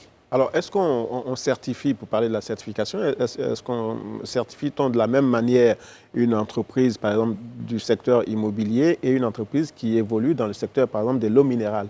Est-ce qu'il y a, au niveau de la procédure, de la manière de faire... les mêmes critères? Les mêmes critères. Alors, non, les critères sont différents parce que les normes sur lesquelles s'appuie donc cette certification sont différentes. Mais la méthodologie est la même. C'est-à-dire que cette ingénierie-là, c'est quoi? C'est parlant donc d'un produit tangible, la certification va consister donc à un audit de processus, visiter une unité de production, voir avec l'œil d'un expert bien sûr, voir comment cette unité-là est organisée, dimensionnée, pour assurer donc la répétabilité donc des produits qui sortent et donc garantir des produits de qualité. Allez-y, terminez. Oui. Donc ça, c'est l'audit de processus, c'est une des façons de faire. Il y a aussi même les analyses, les essais de laboratoire. Un produit fini qui part en laboratoire va donc ressortir donc des éléments pour voir s'il n'y a pas de contamination, est-ce que le produit qui est sorti correspond bien aux spécifications qui sont contenues dans les normes. En ce moment, on va parler de qualité. C'est là que vient la notion de qualité ou de non-qualité. Donc c'est cette convergence entre le produit et donc sa norme. Ce n'est pas la surqualité, ce n'est pas le plus qui est la qualité, donc c'est cette conformité. Quand j'écoute la définition de votre domaine d'activité, je ne sais pas, mais dans ma tête, ça se rapproche assez, par exemple, des activités de l'ANEMA, par exemple. C'est quoi la différence? Oui, alors le LANEMA, c'est un laboratoire. Oui. Et donc, les activités de laboratoire, participent, je le disais tout à l'heure, participent à, donc, c'est un des éléments qui concourent donc à la certification. Donc, les résultats que peut produire un labo comme le LANEMA, vous allez vous appuyer sur ces résultats-là pour donc vous faire une idée donc de la conformité du produit. Toutefois, le LANEMA ne va pas intervenir seulement dans le cadre donc, de la certification des produits, mais l'autocontrôle lui-même. Vous voyez une entreprise qui produit, surtout les productions, enfin qui produit, a besoin à tout moment de se faire une idée de ce qui est mis sur le marché. Puisque, donc en ce moment-là, le LANEMA sera sollicité donc, dans un rapport de client-fournisseur voilà, pour fournir des résultats pour les entreprises qui n'ont pas de laboratoire en interne. Très bien. Élisée? On voit souvent que des entreprises recourent à la certification, on voit ISO, c'est devenu pratiquement une habitude pour les entreprises de courir vers ça. Quel est l'intérêt pour une entreprise de disposer d'une certification en réalité? Alors l'intérêt, c'est que ça permet au consommateur, c'est la garantie du consommateur de la qualité. C'est la seule marque distinctive qui vous permet, vous et moi, de vous assurer que cette eau-là est propre à la consommation. C'est une marque distinctive, c'est tout. Sinon, on serait en train d'opérer le choix d'une marque commerciale en s'appuyant simplement sur des facteurs de prix, alors que le plus important, c'est la santé et la sécurité du consommateur. Et ceci dit, un pays comme la Côte d'Ivoire a mis en place un cadre juridique, notamment le décret 1152, donc 1152, qui, impose dans certains domaines la certification obligatoire. Ceci pour s'assurer que les Ivoiriens, ou disons ceux qui vivent en Côte d'Ivoire, consomment donc des produits et qui donc puissent participer. Dans quel secteur c'est obligatoire d'avoir? Alors vous avez, au sens de ce décret, le décret 2016-1152, 14 familles de produits, 15 familles de produits autant pour moi. Donc de l'alimentaire, la construction, la plupart des produits de base, tout ce qu'on rencontre là, les normes sont d'application obligatoire. Cela veut dire quoi? Si vous mettez sur le marché, ça veut dire que tous ces produits qui sont sur le marché doivent donc justifier d'une certification. Donc une attestation de conformité délivrée par l'entité qui est Codinome, ou bien donc un certificat ou une attestation. La différence... On trouve la liste sur un site web? Effectivement, sur le site de Codinome, vous avez la liste des produits certifiés en Côte d'Ivoire. Et là, nous travaillons à pouvoir donc rendre disponible sur des applications mobiles, de sorte à ce que dans un couloir d'un supermarché, vous puissiez cliquer sur pouvoir qui est certifié et qui est propre à consommer. Si vous me voyez faire des grands gestes comme ça, c'est peut-être que je vais empêcher quelqu'un de parler pour donner la parole à quelqu'un voilà. Voilà. En gros, moi, je vais savoir. Je vais dans le même sens comme Élisée. C'est une coïncidence. Aujourd'hui, on parle des certifications ISO. Il disait que les entreprises faisaient la chasse à cette certification. Oui. Mais est-ce que les entreprises aujourd'hui doivent se faire certifier chaque année? Parce que souvent, on voit des entreprises qui sont certifiées ISO 9001, oui. Version 2000, oui. Version 98. Or, nous sommes en 2022. Si elles ne sont pas certifiées, est-ce qu'on doit les fermer? Qu'est-ce qu'on doit faire? Non, je vous explique. Alors, vous savez, il y a plusieurs types de certifications. Il y a essentiellement 3 grands types. La certification système, qui est du type ISO 9001, qui va concerner donc l'organisation d'une entreprise. Donc vous avez pour ISO 9001, ça porte sur la qualité. La qualité. Vous avez certainement dû entendre ISO 22000, ça peut porter sur la sécurité sanitaire des aliments, donc dans l'industrie alimentaire. Vous avez déjà entendu ISO 14001, ça concerne le management de l'environnement. ISO 27001, la sécurité donc, informatique, et j'en passe. Donc on est dans un cadre donc, de système, certification système. Il y a la certification produit. Donc là, c'est la prérogative de chaque pays. Un pays comme la Côte d'Ivoire, je vous ai dit tout à l'heure, oblige donc les fabricants d'un certain nombre de produits à se faire certifier. Et ça, c'est une certification produit. Et donc, son organisme de certification nationale donc, délivre donc, des certificats à la suite donc, de procédures d'audit et d'analyse. Monsieur Kwasi, justement... Enfin, le dernier type, la certification système qui, aujourd'hui, vous avez besoin d'un électricien. Vous avez quel élément d'appréciation? Donc, La certification système va vous permettre donc de certifier des personnes. D'accord. Moi j'ai bien compris, hein, quand il faut certifier, il y en a qui sont certifiés. Mais qu'en est-il de ceux qui ne sont pas certifiés? Pour dire aujourd'hui, il y a une eau. Qui exercent. Voilà, qui exerce. Il y a une eau qu'on dit, bon, et tout le monde, c'est l'eau Alain Toussaint. Mais l'eau Élisée Boulougbo, par exemple, qui continue, qui n'est pas certifiée. Toujours certifié. Qu'est-ce qu'on fait de l'eau qui n'est pas certifiée, par exemple? Alors là, ça veut dire que c'est une infraction. Oui. Voilà, vous enfreignez donc à la réglementation. Et donc, je veux dire aujourd'hui que toutes les eaux que nous voyons, par exemple, je prends que le cas de l'eau, toutes les eaux que nous voyons aujourd'hui sont certifiées. Sinon, pourquoi ils se retrouvent encore toutes les eaux que vous voyez ne sont pas certifiées. Mais comment ils se retrouvent là? Pourquoi ils se trouvent là? Ouais, parce qu'elles veulent enfreindre la réglementation. Mais qu'est-ce que vous faites pour ne pas qu'elle enfreigne la réglementation, justement? Alors, en tant que Codinome. Oui, en tant que Codinome, vous savez, nous sommes un institut du type qui a une mission particulière, hein, du type association reconnue d'utilité publique. C'est une constitution d'activité. Et donc, évidemment, nous ne sommes pas un démembrement de l'administration centrale. Nous n'avons donc pas de pouvoir de police. Vous voyez, nous sommes sollicités, si je peux faire vous permettez, je fais le parallèle, un peu comme une auto-école. Voilà, vous sollicitez l'auto-école, vous voulez passer un permis. L'auto-école donc va vous enseigner tout, et puis à la suite, si c'est satisfaisant, on vous délivre. Celui qui n'a pas de permis, voilà. Ça c'est la police. Alors, celui qui est au volant d'un véhicule sans permis, c'est bien la police qui... Alors, si vous constatez par exemple qu'une eau minérale n'a pas la certification, vous saisissez le ministère du Commerce ou qu'est-ce que vous faites? Oui, effectivement, nos collègues du ministère du Commerce exercent donc des services de contrôle sur le terrain. Et c'est chaque jour qu'il y a donc des interpellations quant à l'absence de certificat de conformité sur certains produits. Je pense que le travail, il est fait, mais évidemment, on peut toujours voir sur le terrain, voilà, vous savez, il va de la responsabilité des entrepreneurs, la responsabilité donc de ceux qui mettent sur le marché des produits et services. Ça y va également de la compétitivité de ces entreprises-là.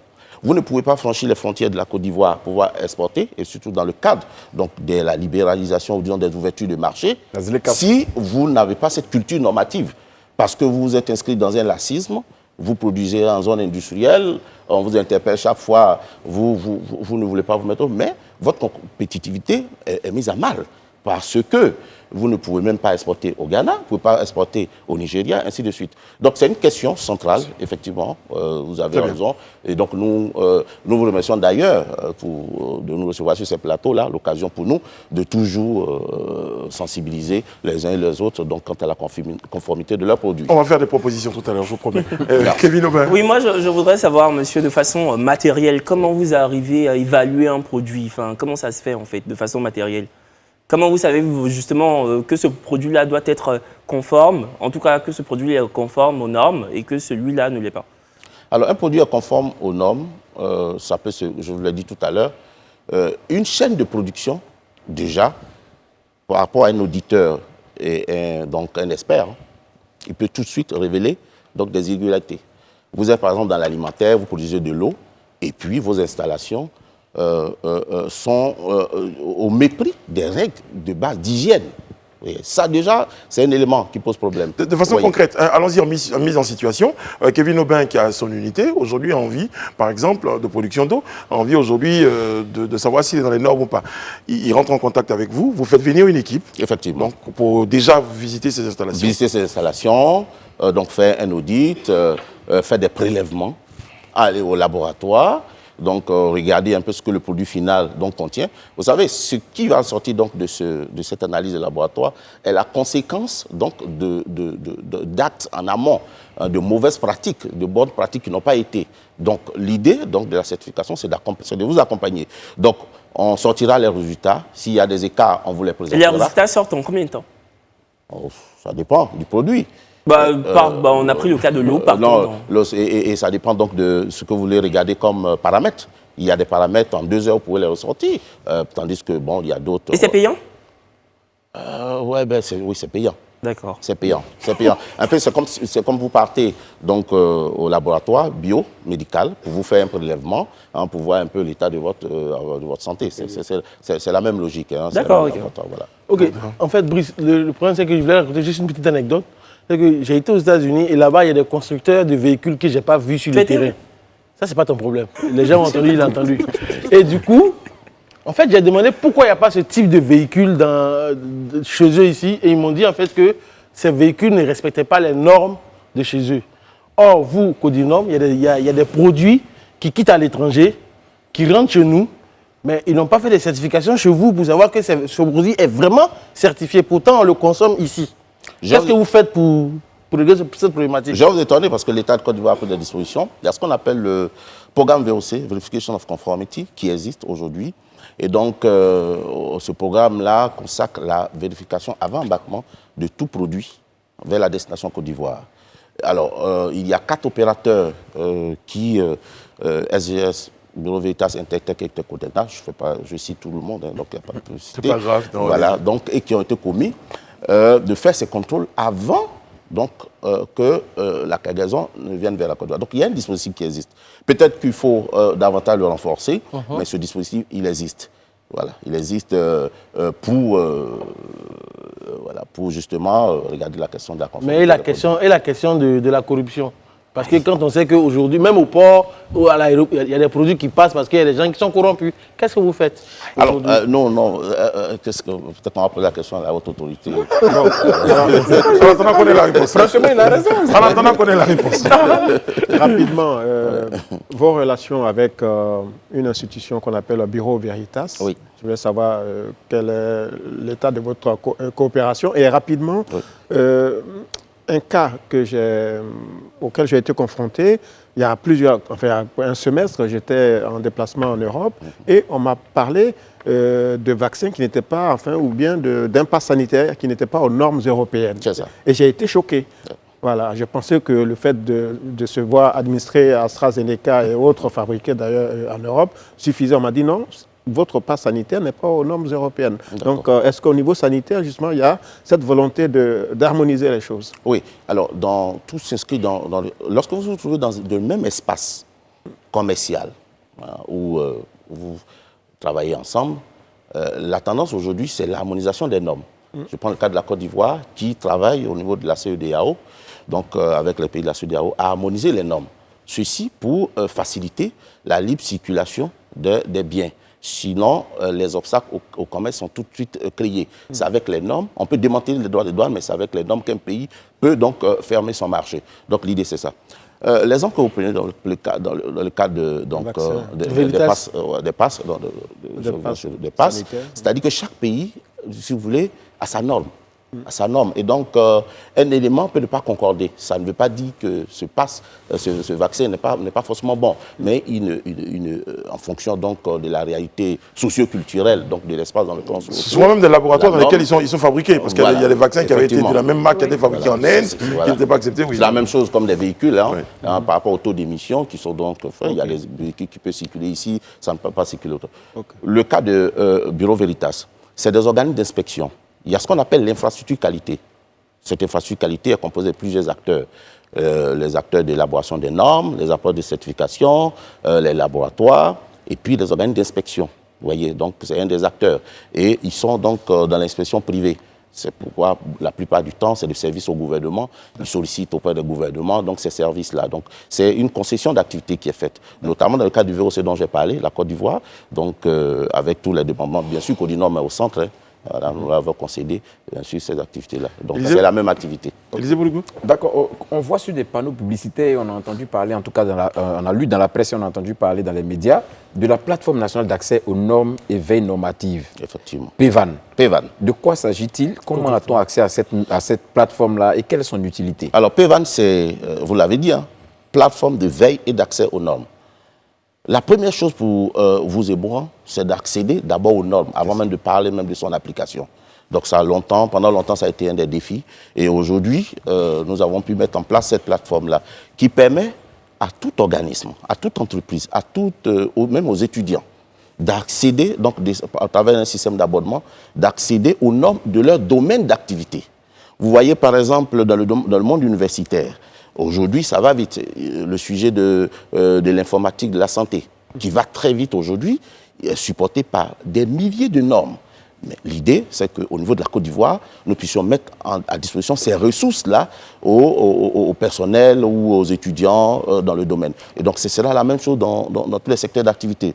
Que ce soit au niveau d'une entreprise, du cosmétique, ainsi de suite, c'est de leur mettre à disposition, via cette plateforme-là, l'ensemble des normes de leur activité. C'est payant? C'est payant, c'est payant. C'est payant, c'est payant parce que c'est des ressources. Vous savez, les normes sont des documents scientifiques de premier niveau. C'est payant, mais je ne crois pas que le... C'est pas cher. Non, c'est pas cher. C'est pas cher. Finalement, c'est payant, mais c'est combien? Justement, la particularité de cette plateforme, c'est que vous avez donc un ensemble, un kit de normes, voilà, avec un forfait d'abonnement.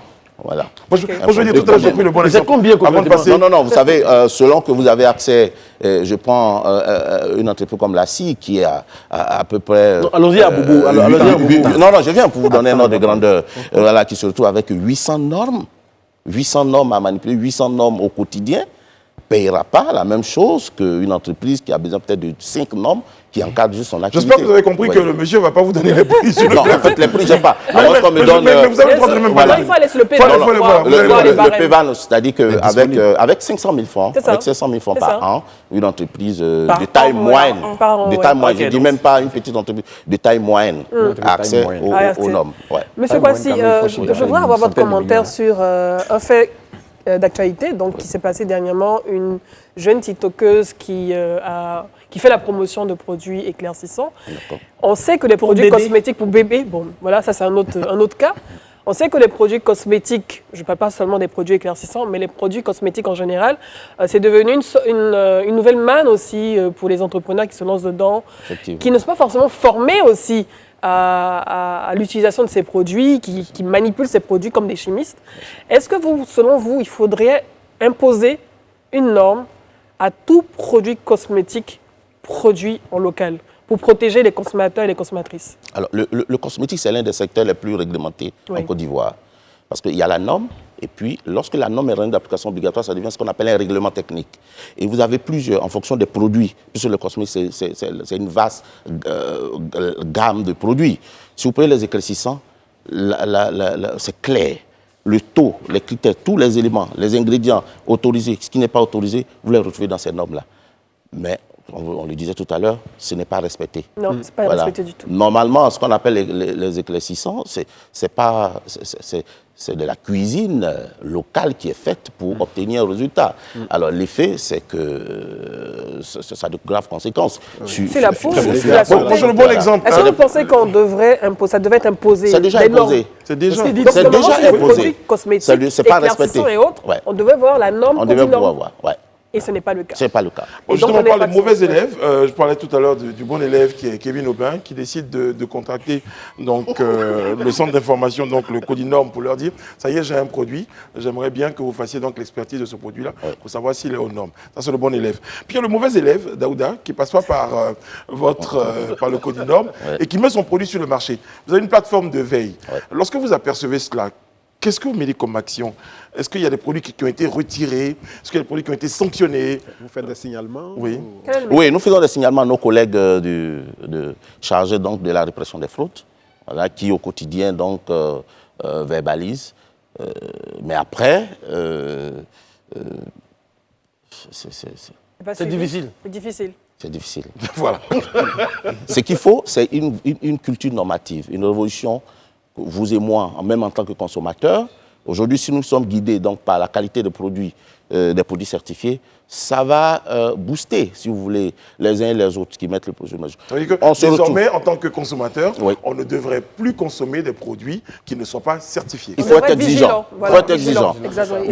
Vous voyez, vous arrivez dans un supermarché, le lait pour bébé ou lait, vous avez un lait qui coûte peut-être moins, je n'ai pas envie de dire des prix ici, vous avez 4 000 et puis il y en a d'autres qui a 2 500. Vous voyez, pour le même produit, le même type de produit. Il y a quelque chose qui ne va pas. Quelque chose qui ne va pas. C'est comme le prix ne soit pas le premier indicateur. C'est comme le fer à béton. Oui, voilà, vous avez des prix de fer à béton, quand on vous dit, vous-même, vous savez que ça peut se tordre à la main. Vous êtes au bord du ruisselle. Est-ce que vous avez déjà certifié des établissements comme des restaurants, des hôtels? Est-ce que ça aussi, ou bien vous l'envisagez? Non, ça c'est un schéma particulier qui est donc avec le ministère du Tourisme. Voilà. Donc le projet il est en cours. Ça part donc depuis les hôtels, donc les étoiles des hôtels qui aujourd'hui a fait l'objet d'une norme ivoirienne et donc le ministère du Tourisme est en train donc d'implémenter. Il y a quelques structures complexes hôteliers, je pense, qui ont déjà reçu donc le plaque. Et donc ça ira jusqu'au le maquis, les restaurants avec ce qu'on appelle des taliers, des fourchettes, voilà, des désignations comme ça pour qualifier un peu le niveau de service et ainsi de suite. Il y a un contrat qui est numéro vert?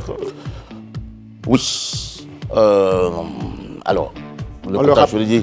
Allez-y. Je dis simplement sur le site de Codinorm, www.codinorm.ci, vous avez les contacts utiles pour la question. Monsieur Dmankwasi, merci beaucoup d'avoir été à notre compagnie. Je rappelle que vous êtes directeur du Centre d'information sur les normes et la réglementation, le Codinorm. Merci beaucoup de nous avoir apporté l'information concernant donc le fait que des produits ont besoin d'être aux normes. Merci Madame Bleu, merci Kevin. Merci Alain, merci... Élisée, merci à Sa Majesté Daouda, merci à tous nos amis internautes. Vous nous avez suivis sur nos pages des réseaux sociaux. Nous vous donnons rendez-vous demain sur ce même plateau pour un autre numéro du Grand Talk. Prenez soin de vous et des autres, que Dieu veille sur vous qui veille sur la Côte d'Ivoire. Demain!